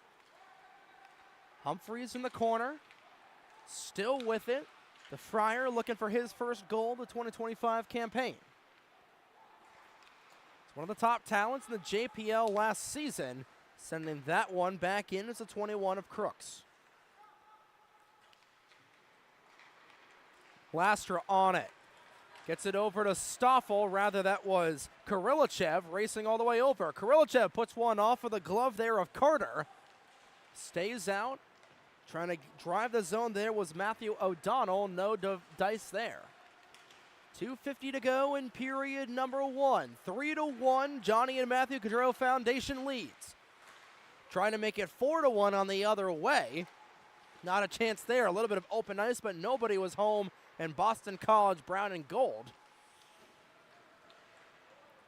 And Crooks will take this back the other direction in his own end with 2:28 to go. Crooks willing and dealing. Seam pass all the way over to his teammate, Kyle Gregory. Down the near side, screaming down, and not able to get a shot on net. Taken back by Stiles. Along with the 7 of Matt Goggin, the 2 Sacred Heart Pioneers will come onto the ice as a D pair. Trying to get back on it is Rosalenko. And we'll have a stoppage for an out-of-play vulcanized rubber with exactly 2 minutes to go in period number 1.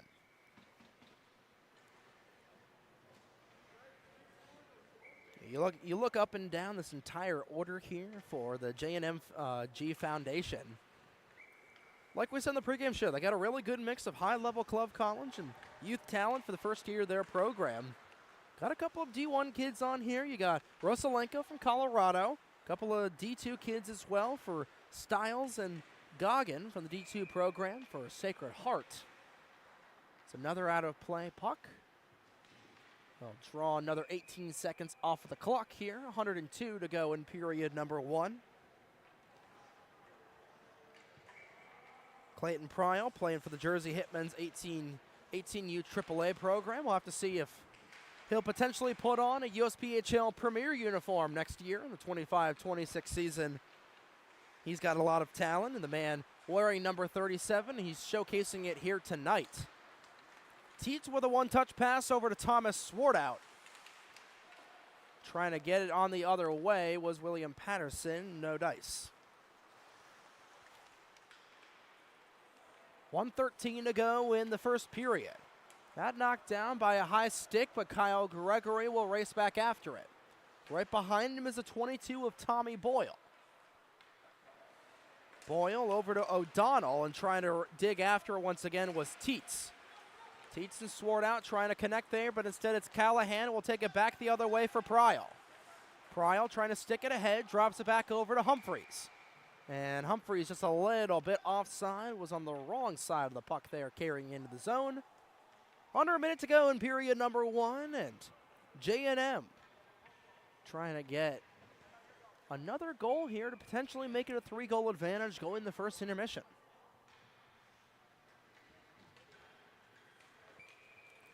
Cross not able to win the draw. It is won by Austin Teets. Teets taking it back the other way, trying to get through a couple of Pioneers, and right on the stick there of Kirillachev, who just stared it wide. Stoffel the other way, turns it over to Cross. Cross driving in on the far side, spins around, waits for options. Sends it back to the point for Goggin. Goggin across for Humphreys. Humphreys back all the way over, and this one flipped all the way out of the zone. Teets not able to grab it, and Carter will cover it up. 12.5 seconds to go here in period number 1, and we talked about it a little bit off air, but Hollis Humphreys has got a custom nameplate on the back of his jersey. It reads Hollywood instead of Humphreys, but he's definitely a character. We know him from the days of last year, and enjoying a really good career so far with the Providence Friars ACHA D2 program. Looks to have another successful season this year. Not able to get to the puck in time to do anything about it as the period will expire. 3 goals in period number 1 will put Johnny and Matthew Gaudreau Foundation ahead by 2 here. A lot of red lights in that period. We'll have to see how Homegrown Hockey will respond here on the other side of this break. We'll be back in just a moment.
We're back immediately for the second period of play here in game number 2 of tonight's doubleheader for the Jersey Pro League Club Division's second night of action here in 2025. My name is Trey Wright for Breakout Sports Broadcasting.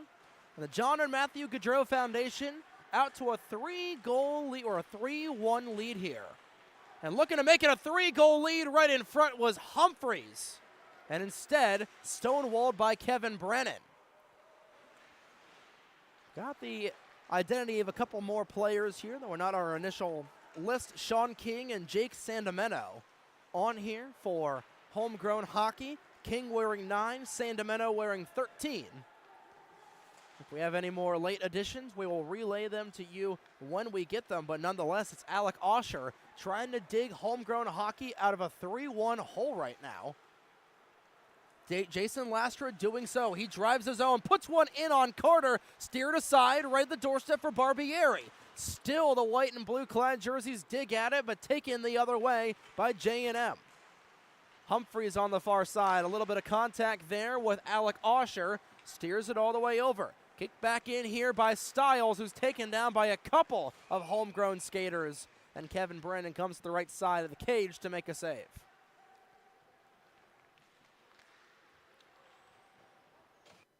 So with the additions of King and Sandameno, it will balance the average number of William Patterson's skaters on that program down a little bit. Although I believe Sean King may be committed. We'll get that confirmed during the second intermission of play. But nonetheless, 3-1 lead here for the Johnny and Matthew Gaudreau Foundation. Back the other way they come, and Swartout nearly had that one deflected out of play. Turned aside there by Ryan Callahan.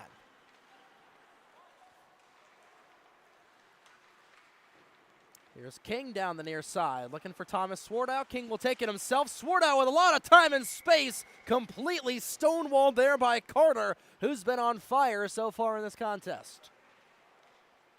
20 saves on 21 shots there for Matt Carter. And the High Point goaltender getting things going right here and right now.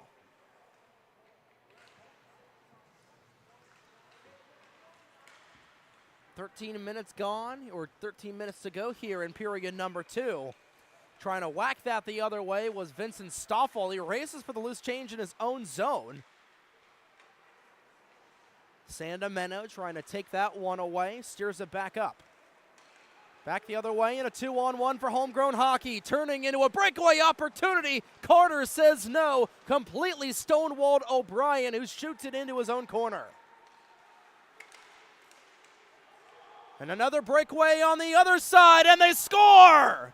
Crashing hard into the end wall there was Peter Cross, who immediately throws the arms up in celebration.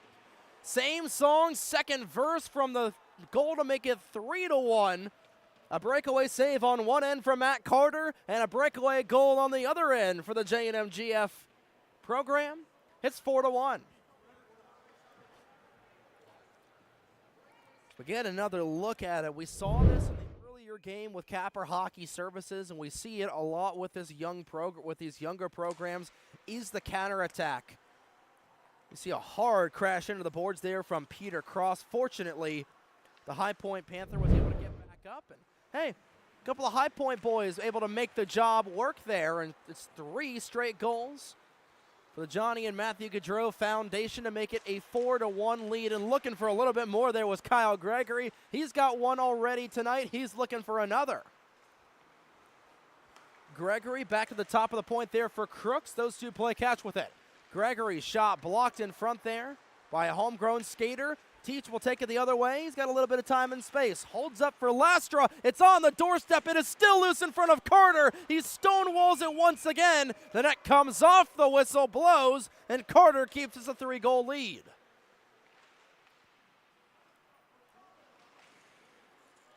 Talk about talent here from this High Point team. Completely stonewalling what is essentially the entirety of an ACHA Division I program, and a D2 goalie completely stonewalling a couple of top guys we saw from last season. Teach the shot, redirected nearly up into the netting, but we continue to play on. Giederman trying to send that one into the corner. Humphries nearly knocked off of his skates there by Sandameno. Carter comes across, keeps this alive, gets it over to Giederman.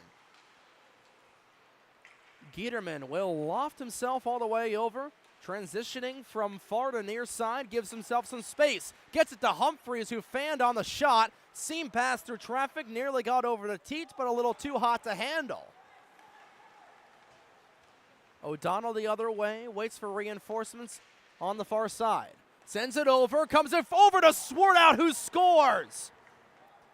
Nearly a highlight reel save from Matt Carter, but Swartout able to find a little bit of daylight right in the top left corner. Puts it bar down, and it's back to a 2-goal deficit.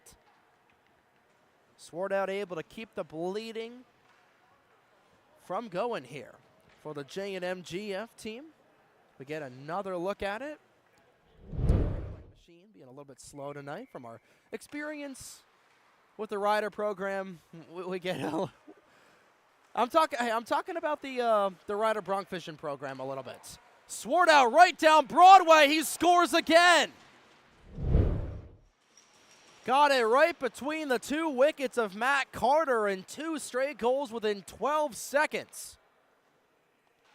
And it's back down to a 1-goal deficit now here for Homegrown Hockey, and something that we saw all of last year. You can never count out these William Patterson boys. Doesn't matter if it's summer hockey, if it's collegiate club hockey, you can't count them out. And Swartout able to get goal number 2. He's looking for a natty hattie already. I think that would be the fastest natural hat trick we've seen in the Jersey Pro League. Had a great opportunity there. Callahan takes it back the other way, taken up here for Stiles. Stiles wide open, pass way too hot to handle. 2-on-1 the other way for Homegrown. Racing back on an incredible back check there was Callahan. Still it is loose, looking for it and clearing it out was J&M. Keeping it was Osher. His shot blocked. Will carry him all the way over into neutral ice, where Osher will take it once back again. Barbieri loads it for Swartout, goes in, he scores! A ripper there from Thomas Swartout. Talk about a natty hattie. 3 straight goals here for Swartout. Ties this game at 4, and that was his sickest goal of the night so far.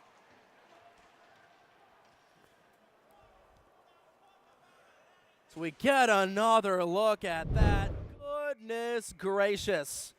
Thomas Swartout got his first goal, 11:17 to go in the period, and at 9:50, he gets goal number 3 to tie the game at 4.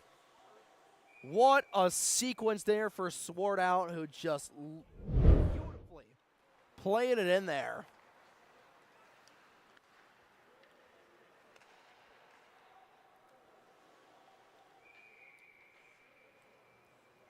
And it is a 4-4 game. Official time of the goal will come at 10:29. So a natural hat trick, just a little over a minute apart here. And Lastra looking to join the homegrown goal parade. That one waffle boarded away by Carter. And John Matthew Gaudreau Foundation trying to find their legs the other side. They have got the doors blown off of them in the second period so far. 4-4 contest here, thanks mostly in part to the stick of Thomas Swartout, who has got 3 in a row. Anthony O'Brien looking to go short side with some sick mitts there from the former 87. Stoffel will send that one back in there, and it's quickly rifled back out. O'Brien can't keep a handle on it, gets it over to Cross. Trying to play it there was Humphries over for Gregory, who shot it wide. Lastra not able to corral that pass. Taken back here.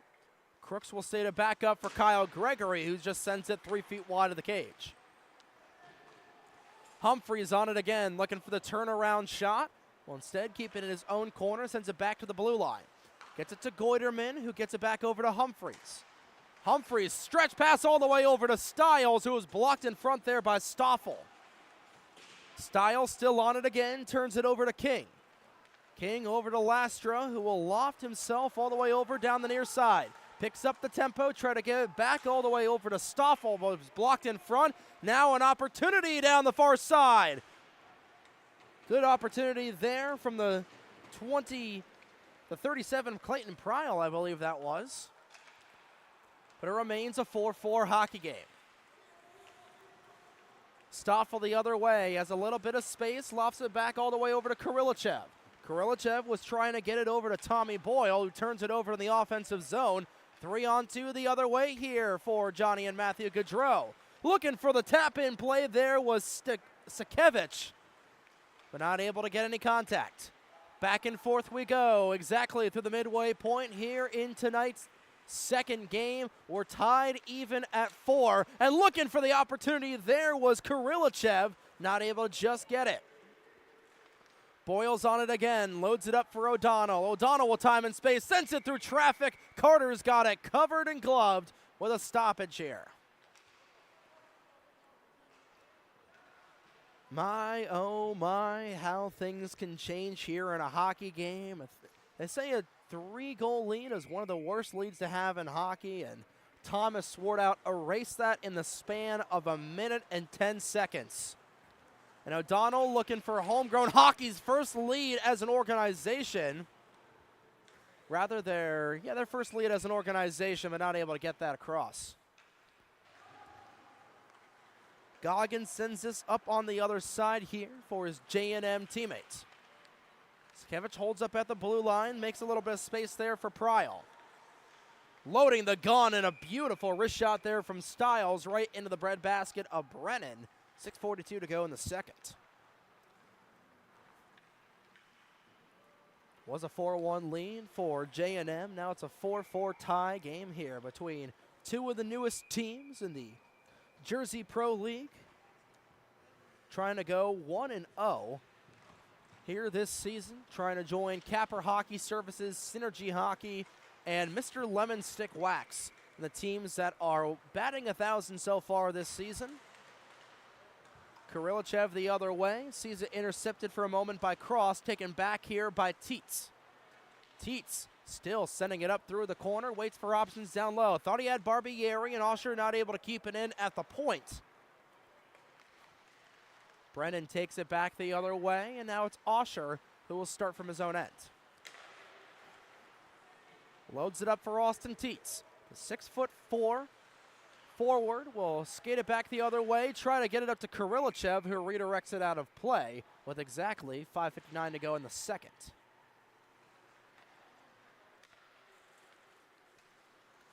Glad we can have everybody aboard here for what has turned into a scoring derby. So far in this contest, 4 goals for either side, 8 red lights apiece. Started with Jake Rosalenko scoring. David Sakevich got the only assist on that play. Jason Lastra then tied the game. 3 straight goals from J&M from Kyle Gregory again, and Peter Cross to make it a 4-1 lead. And Thomas Swartout, who nearly had his 4th goal in a row, has 3 goals in a row right now to bring this game back to 4. We're up to 4 apiece, and the icing called here. A couple more seconds ticking off.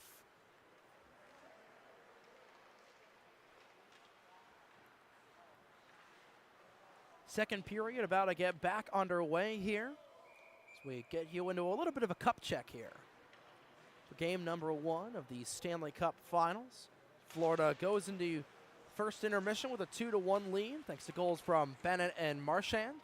Draisaitl with the only tally for Edmonton, who's playing at home. He's got home ice advantage this season. Steered aside there was Carter. Swartout looking to make him pay for the 4th time today. He's brought down, no call on the play. Race him back the other way, and we actually are going to get a tripping call here. First penalty of the game will go in the favor of Homegrown Hockey, who is looking for their first lead of the evening.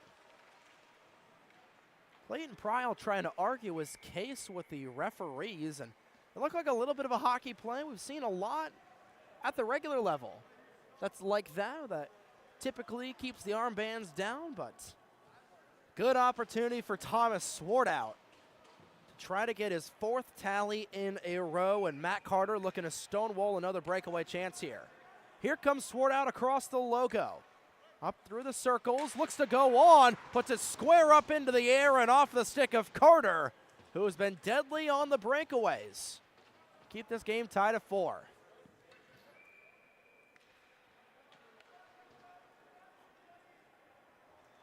Really good save there from Matt Carter, the Florham Park, New Jersey native. Has been good so far in this contest. Homegrown Hockey has had a lot of rubber thrown in his direction.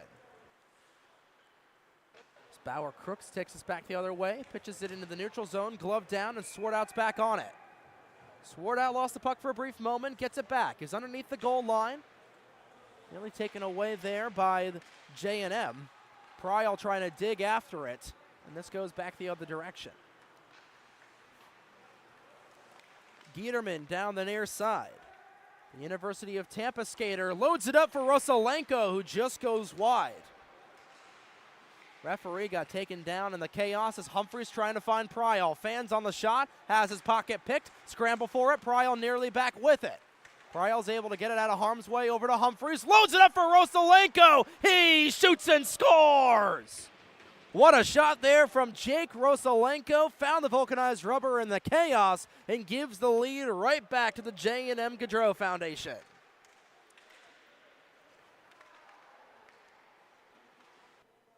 Rosalenko with his 2nd tally of the night. 1 away from a hat trick. Gives the lead right back to the Boston College Clad boys. 4:25 to go in period number 2. And this has been a fantastic game so far for both these teams in terms of scoring. And we know what these homegrown hockey guys can do. We saw it all last year. First time we're seeing these J&M guys. A lot of them here this season. They've been able to score in droves. They've got 5 tallied past Kevin Brennan so far tonight. Looking for 5, however, is Homegrown Hockey. Right down Broadway, off of the crossbar. Vincent Stoffel thought he had a surefire goal over the shoulder of Carter. And just a little bit off of the iron, deflects out of play. And that is your worst nightmare as a skater, having all sorts of time and space. And you beat the goaltender. You didn't beat the 4x6 just quite. 3:51 to go in period number 2. Face-off controlled by Jason Lastra, pitches it back over. That one nearly knocked down with a high stick, but Austin Teets is back on it. Teets looking for Lastra, who is looking for his 2nd tally of the night. Turned over, Osher had it, rebound in front for Teets, and he's turned aside as well. Stoffel keeps it in the zone, rather that's O'Donnell in 27. Cross will send it back the other direction, Lastra will ping it back over. Delayed offside for Homegrown Hockey. Now it's called back here. Taking it up is Dylan Stiles. Gets it over to Matt Goggin, and the 2 Pioneers will begin to skate it eastward. Stiles puts one on. Brennan nearly had that one go past him as the puck had a weird stop right in front of him. He's able to keep it out of the 4x6. Back the other way goes Homegrown Hockey. A good web gem right into the glove there of Matt Carter. Will keep his team out in front by a goal.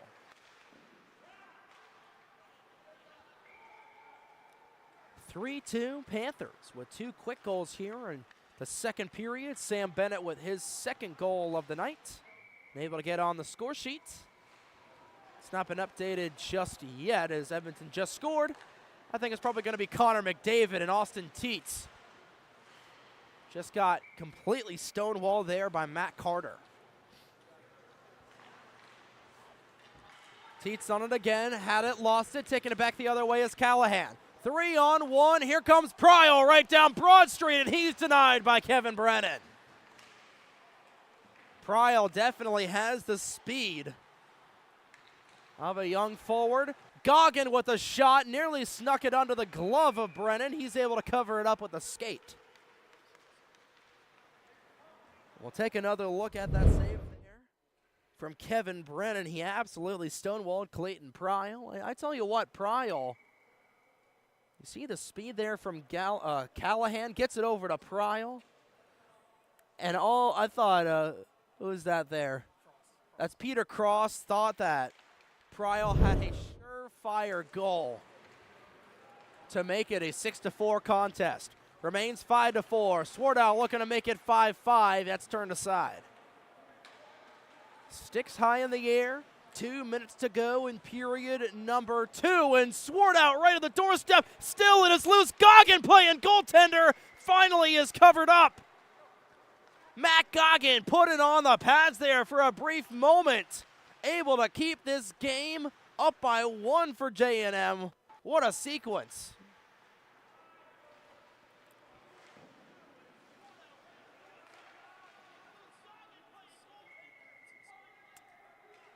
So it's Victor Arvidsson who gets his first point of the night here for the Edmonton Oilers as well, as we continue to flip between the two games. Osher at the point. Sends it into the Ovechkin office. Rifles one through traffic, and coming across to save it was Carter.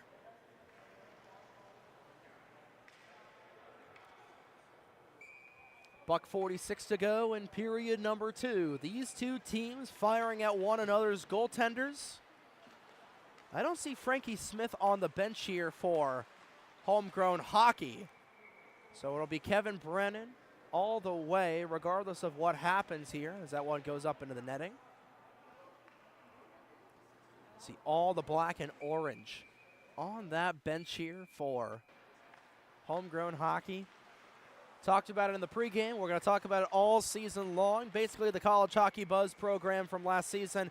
They've even got similar colors. That's going to trick us up here in the broadcast booth just a little bit. Certainly playing like that same team from last year. They're a gelled unit and looking for an opportunity here on the other direction.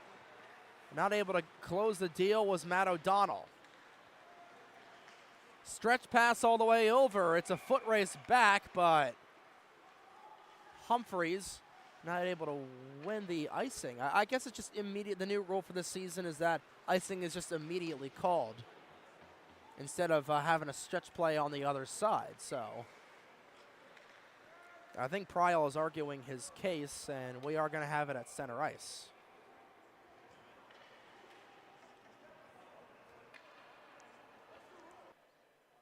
A center ice draw off of an icing typically signifies that it shouldn't have been the icing. We'll have to ask Alex Rauter for the official rule on that, but Swardow immediately off the draw, trying to take it to the house himself. Spins it around and fires, no dice.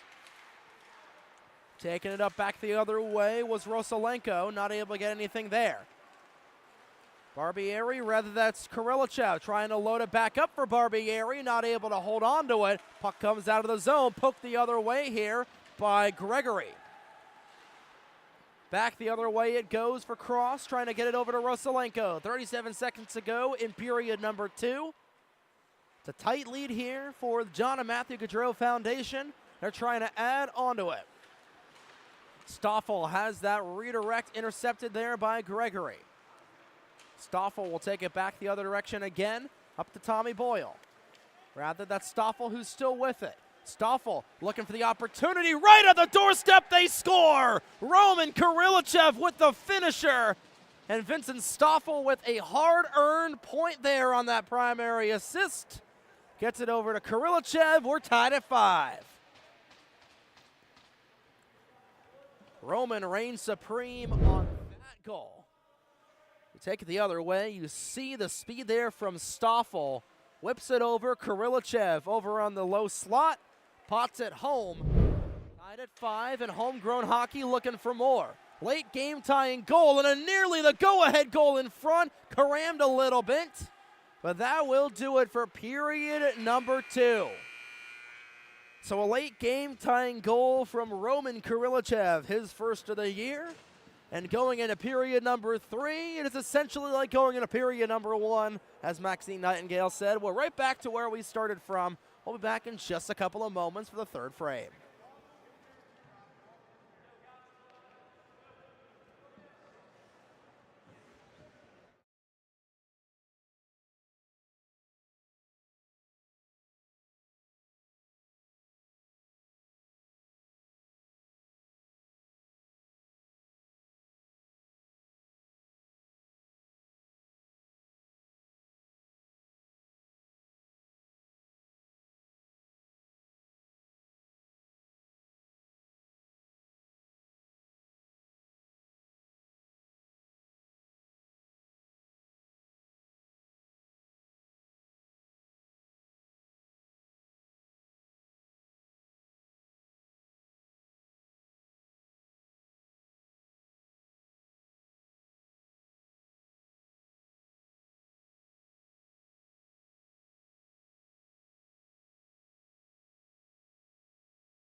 We are back here for the third period of play, and is a clean slate for both of these programs going into the final frame. 5 goals for Homegrown Hockey, 5 tallies for John and Matthew Gaudreau Foundation as well. Both attendees ready to go on here. It's been a shooting gallery and a scoring derby. Final 15 minutes ready to go here in game number 2. Brennan ready to go. Carter ready to go. Both of these teams looking to see who will be on the top end here after 15 minutes of play. We're underway in period number 3. Stiles controls the vulcanized rubber on his first shift. Comes back over to Jake Sandamento. And Sean King will draw back the other way. Lefts it up for O'Brien. Anthony O'Brien the other way. Intercepted there by the 7 of Matt Goggin. Goggin over to Humphreys, who has his pocket picked by King. King looks for options in front for Lastra, but able to corral that was Carter for the stoppage. 33 seconds gone here in period number 3, tied at 5. Shots 24 to 43 in favor of Homegrown Hockey, we believe. Lastra dancing with it, nearly intercepted in front, but Lastra's able to get it back. Backhand pitches it into the glove of Carter. And another stoppage and another offensive zone draw for Homegrown Hockey.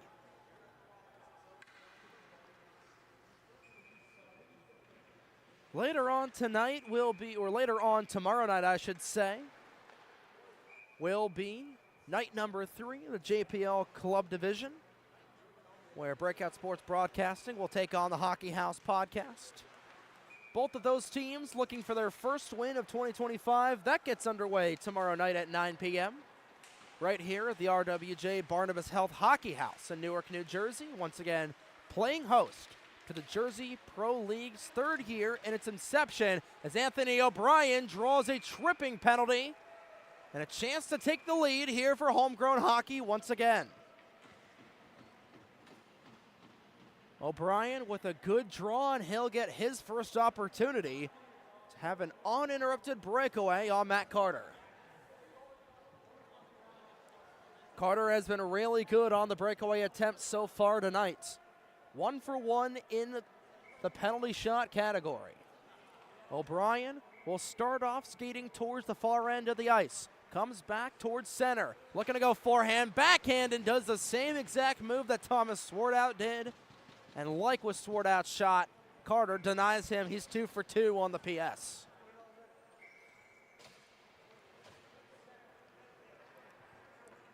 It will be an offensive zone draw here for Homegrown Hockey, who hasn't been able to get anything going on the breakaway, or rather the, well, really, either the penalty shot chance or the breakaway chance.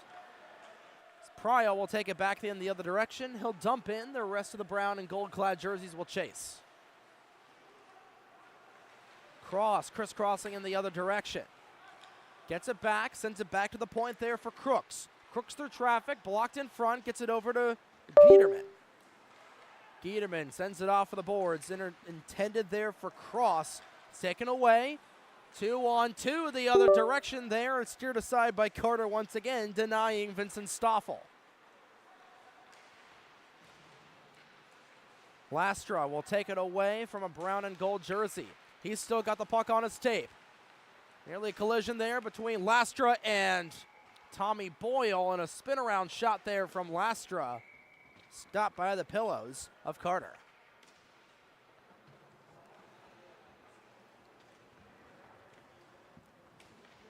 Take a look at a lot of these guys here from all of these programs. Almost everybody from the Jersey area for the Jersey Pro League. A stretch pass all the way over to Hollis. Humphreys wide open in front. They score. Ryan Callahan got that one on a silver platter from Hollywood Humphreys. And J&M will take the lead right back. Talk about a play there, and a set play at that. Callahan with the finisher, Humphreys with the stretch pass. pass, and the man who started that all the way at the top there, believe that may have been Braden Giederman. I have to see on the official scoring, but nonetheless, it's a 6-5 contest here. 12:43 to go in period number 3, and the first salvo in this third period fired by the brown-clad JMGF Gaudreau Foundation.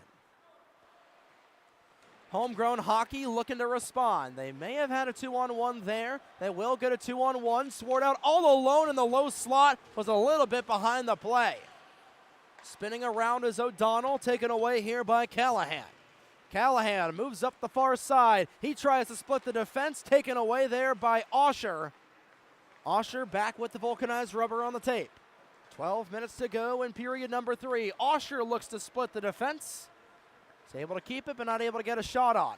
Keeps it back up to the point. Wide open in front was Lastra, but he wasn't there in time. Back the other direction, taken by Goggin. Callahan's on it again. Holds up, wait for options, and Goggin robbed by Brennan. Goodness gracious. Kevin Brennan absolutely stonewalling Matt Goggin there, and the two Pioneers from different schools creating quite a highlight.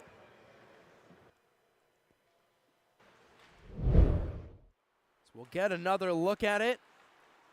Callahan right down Broadway, this time was trying to set up the tap-in goal, and Goggin robbed by Brennan right down the center. Keeps this game at only a 1-goal lead here for J&M. Pryal on the other way as well. He was the man who set up the go-ahead goal so far. He's back on it, looking for the tap-in play there for the 13 of Sakevich. Taken back here by Goggin. Goggin back over to Pryal. Pryal looking to wheel and deal here through the zone. He's got time and space, puts one short side. That one just trickles wide. Sakevich looking for his first tally. Pryal on it again. He's been all over the offensive zone on this shift. Sakevich nearly lost it. Taken back here and off the skate of Swartout. With two Sacred Heart Pioneers on the blue line. We'll get it up to Kyle Gregory. Gregory waits for options. Tries to get it back over to Sakevich. Sakevich back over to Gregory, gets it up to Pryal, who loses it and taken away here by Matt O'Donnell. O'Donnell down the far side. Looking to wheel and deal, taking it to the house, was nearly O'Donnell, and he does and scores. A house call there for Matt O'Donnell will retie the game at 6. Pair of touchdowns on the board for either side.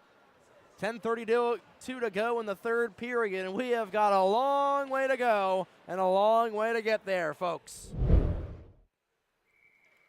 Taking a look at that play from O'Donnell, backhanded it in, and it was just underneath of the gear of Matt Carter.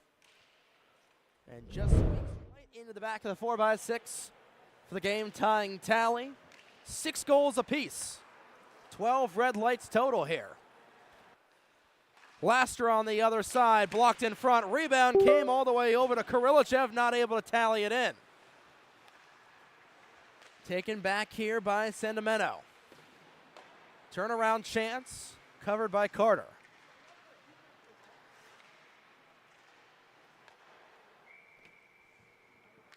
Tied at 6 goals apiece here. Thomas Swartout getting the credit for that tally. Although it was definitely Matthew O'Donnell. Will have to have that corrected later on. But Lastra's pass deflected. Hollis is able to grab it in the middle of no man's land. Flips it down to Callahan, whose pass is intercepted. Here's Stoffel on a 2-on-1. Gets it over to Kirillichev. Kirillichev was poke-checked in front. Was able to get a shot on. Puck is still in the zone and gloved down by Carter. Quick working sequence there from the Homegrown Hockey boys. Roman Kirillichev trying to get his first goal of the season. His second goal of the night, I should say. Had the game-tying goal to make it 5-5 late in period number 2. Looking for the go-ahead goal, and with the game tied 6 goals apiece. Crooks all the way over. This one comes up to Peter Cross, up to Callahan once again. Callahan splits the D, drops it back to Humphreys. Humphreys will draw back all the way over to Cross. Rather, that's Crooks who will send it into the opposite zone. Back here by Giederman. Giederman looking for options. Tic-tac-toe play in front, and somehow Brennan's able to come across. The net came off as the puck was right in front of the cage. And Brennan able to stonewall in the crease right there, keeping this game tied at 6 with 9:11 to play.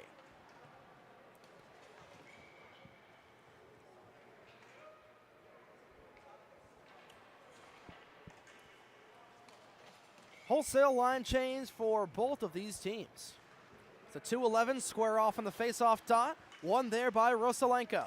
Rosalenko got the scoring parade started early in the contest and nearly the go-ahead goal there from Callahan. Stiles will take it back in the other direction. Quite a few white-clad homegrown hockey jerseys right near him. That one caught in the skate of the lineman. Good for Gregory, gets it up to Pryal. Pryal down the near side, into the near corner. The 37 and 27 nearly colliding. Rosalenko joining the fight, same thing with O'Brien.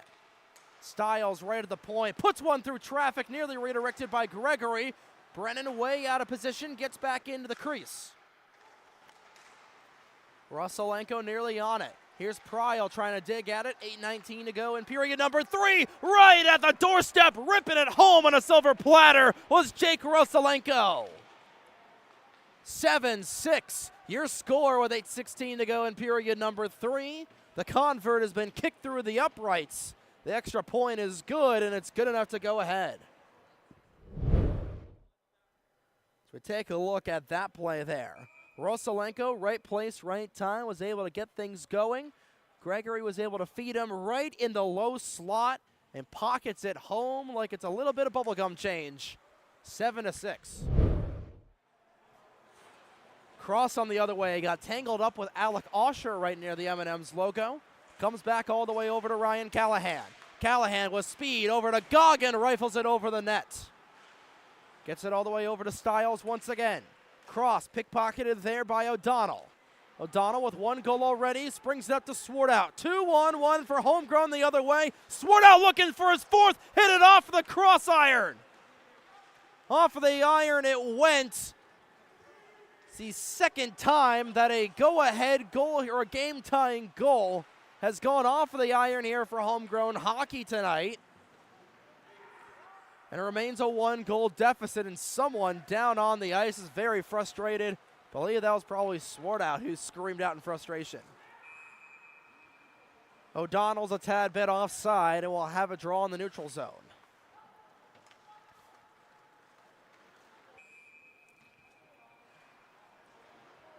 Seven to 6 is your score right now. Jake Rosalenko, product of the University of Colorado.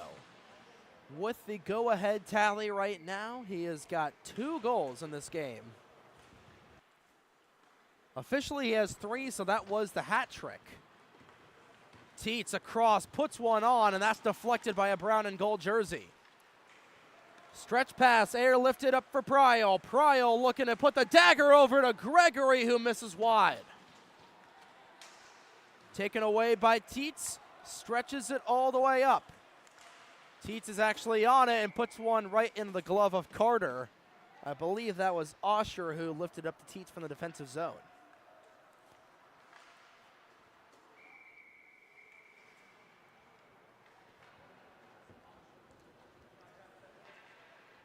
Shots 34 to 54 in favor of the John and Matthew Gaudreau Foundation.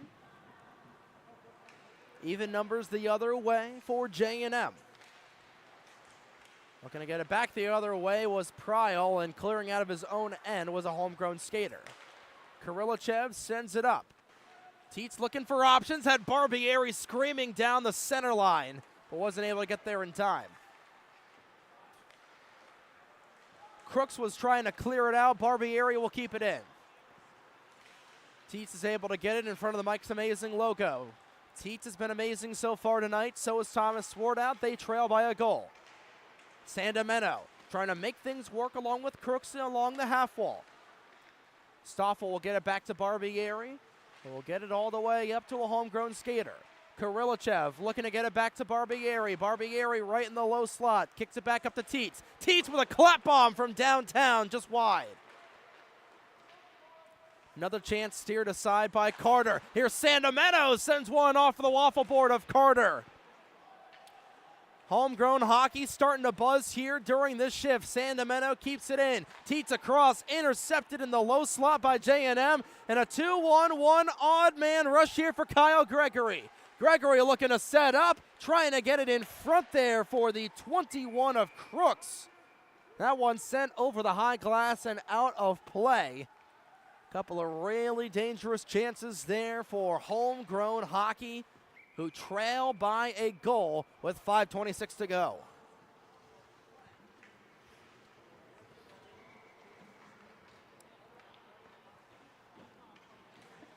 Off of the draw, Sandameno wins it. Rather, that was the 11 of Ruselenko who won that one. Doesn't matter as Swartout will come with it back the other direction, looking for a high riser for goal number 4 of the night. Instead, it's O'Donnell who will take it back. O'Donnell across to O'Brien. O'Brien spins around in the Ovechkin office, waits for opportunities, sends it across to O'Donnell on the scene. O'Donnell along the half wall, looking for Swartout right in the crease. Not able to get it at that time. O'Brien wheeling and dealing it on the other side. Styles on the other way. O'Brien sends it across. Trying to dig after it is O'Donnell. O'Donnell looking for Lastra. Goes between the legs of O'Brien and driving it out as Ryan Callahan once again. Another odd man rush for J&M as Callahan's shot just goes to the left-hand side of the cage. Lastra and Callahan coming together, under 5 to go here in period number 3. Still the two combatants fight for it. It's Ruselenko and the 211s were actually fighting for that. Callahan comes out of it. Callahan brought down. Callahan draws a tripping call here with 4:20 to go. And Callahan with 4:20 to go is trying to smoke this one in between the 4x6. For what potentially could be the dagger here with the JM Gaudreau Foundation program leading by a goal. They try to double that tally. First penalty shot opportunity of the night here for JM Gaudreau. It's Ryan Callahan in on Kevin Brennan. And a good save there from the William Patterson netminder to keep Homegrown hockey within striking distance. Really good save there from Kevin Brennan. He's 1 for 1 in the penalty shot category so far tonight.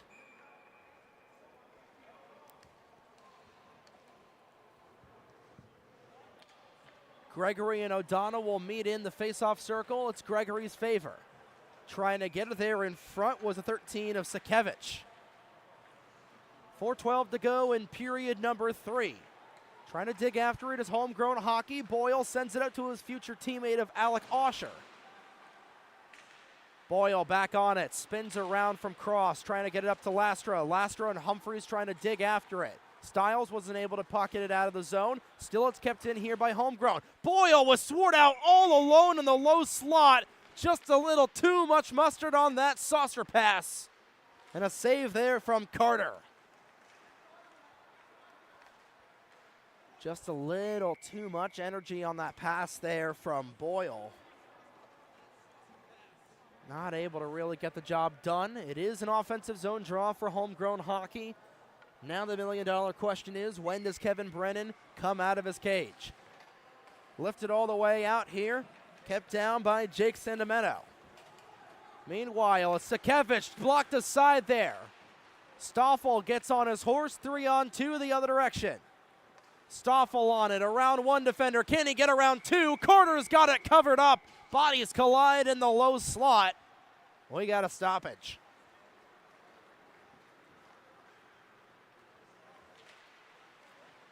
Tell you the speed out of a lot of these guys for Homegrown hockey on the other side. Seeing a lot at the ECHA level. This really is becoming a little bit of a showcasing league, and we saw that in the earlier game. We're trying to remember who was the goaltender for Capper Hockey Services. It was George Cote showcasing some sick mitts. Sick glove work and really good defensive work there, or really good goaltending work there for the Del Barton School goaltender. Able to lead Capper Hockey Services to their first ever win of the season. And Pryal will send that one into the glove of Brennan. He keeps the play alive. 2:54 to go in the third period. It's been nothing short of a red light parade for either side. Both goaltenders' necks have been sunburned with the amount of red lights going on. Brennan has led in 7. Carter's led in 6. Next goal of this game could decide the outcome. Giederman trying to get that one for J&M. Brennan keeps it alive. Boyle will send it all the way up here.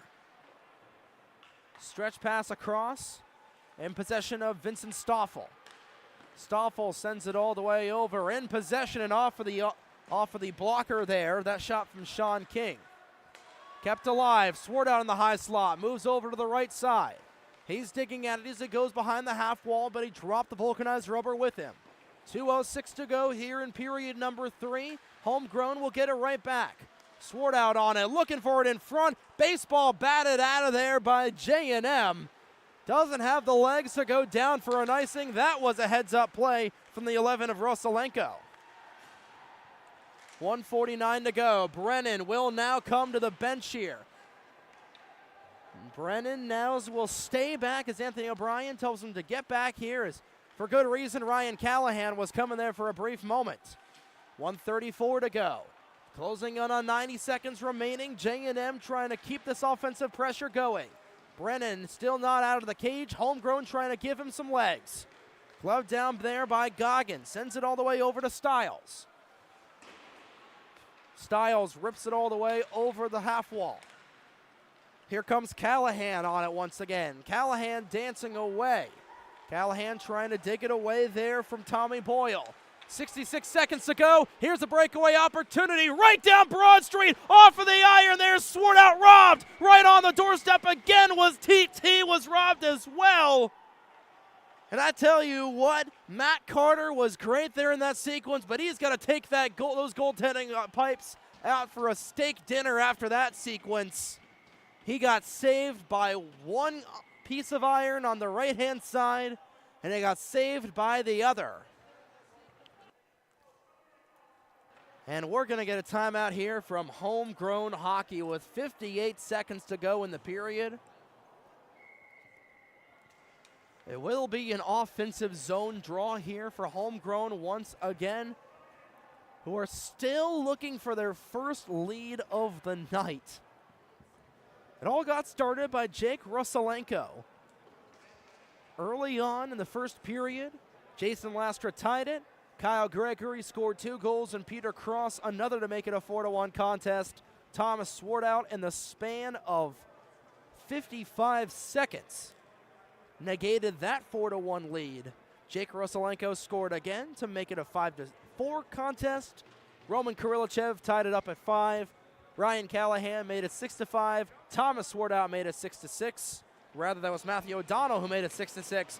And right now, Jake Rosalenko makes it a 7-6 contest where we are right now. Net is empty for Homegrown Hockey. 58 seconds to go here in period number 3. The fight is on. Starts with Stiles trying to keep it along the half wall. Galgan dagging out at it. He's just trying to clear it out of there. Same thing with Jason Lastra. Comes over to Hollis Humphreys right in the corner. 4, 5, 6 skaters from either side digging at the vulcanized rubber. Comes all the way down. Race after it is Thomas Swart out, and it was just going wide. Swart out able to keep the play alive. 30 seconds gone here. 30 seconds to go in period number 3. Lastra brought down. Homegrown bench wanted a call there. Kirillachev trying to start the other way. O'Donnell down the far side. 15 seconds to go. O'Donnell in right at the doorstep for Kirillachev. Teets is on it. A big scramble right at the loose change. Wraparound chance for Lastra. He misses wide.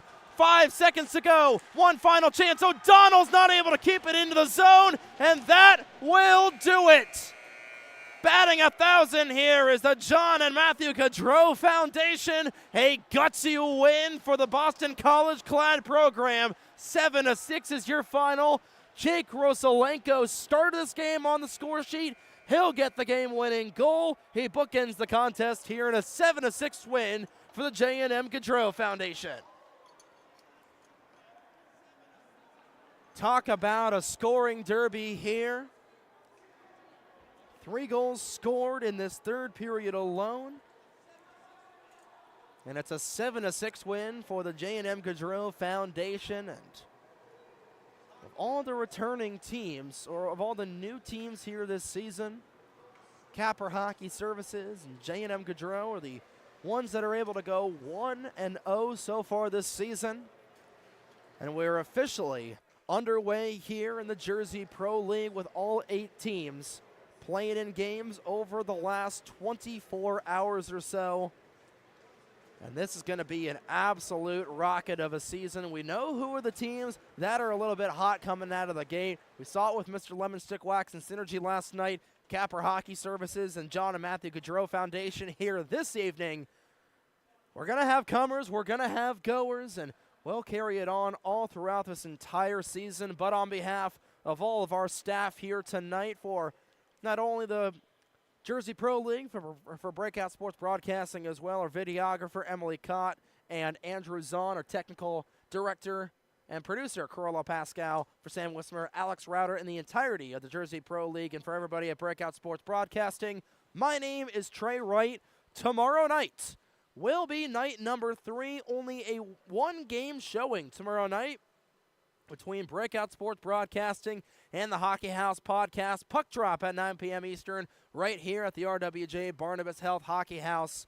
But that is then, and this is now. Good morning, good afternoon, and good night, ladies and gentlemen. We will see you all tomorrow night. Thank you for watching tonight's presentation of the Jersey Pro League exclusively on Breakout Sports Broadcasting.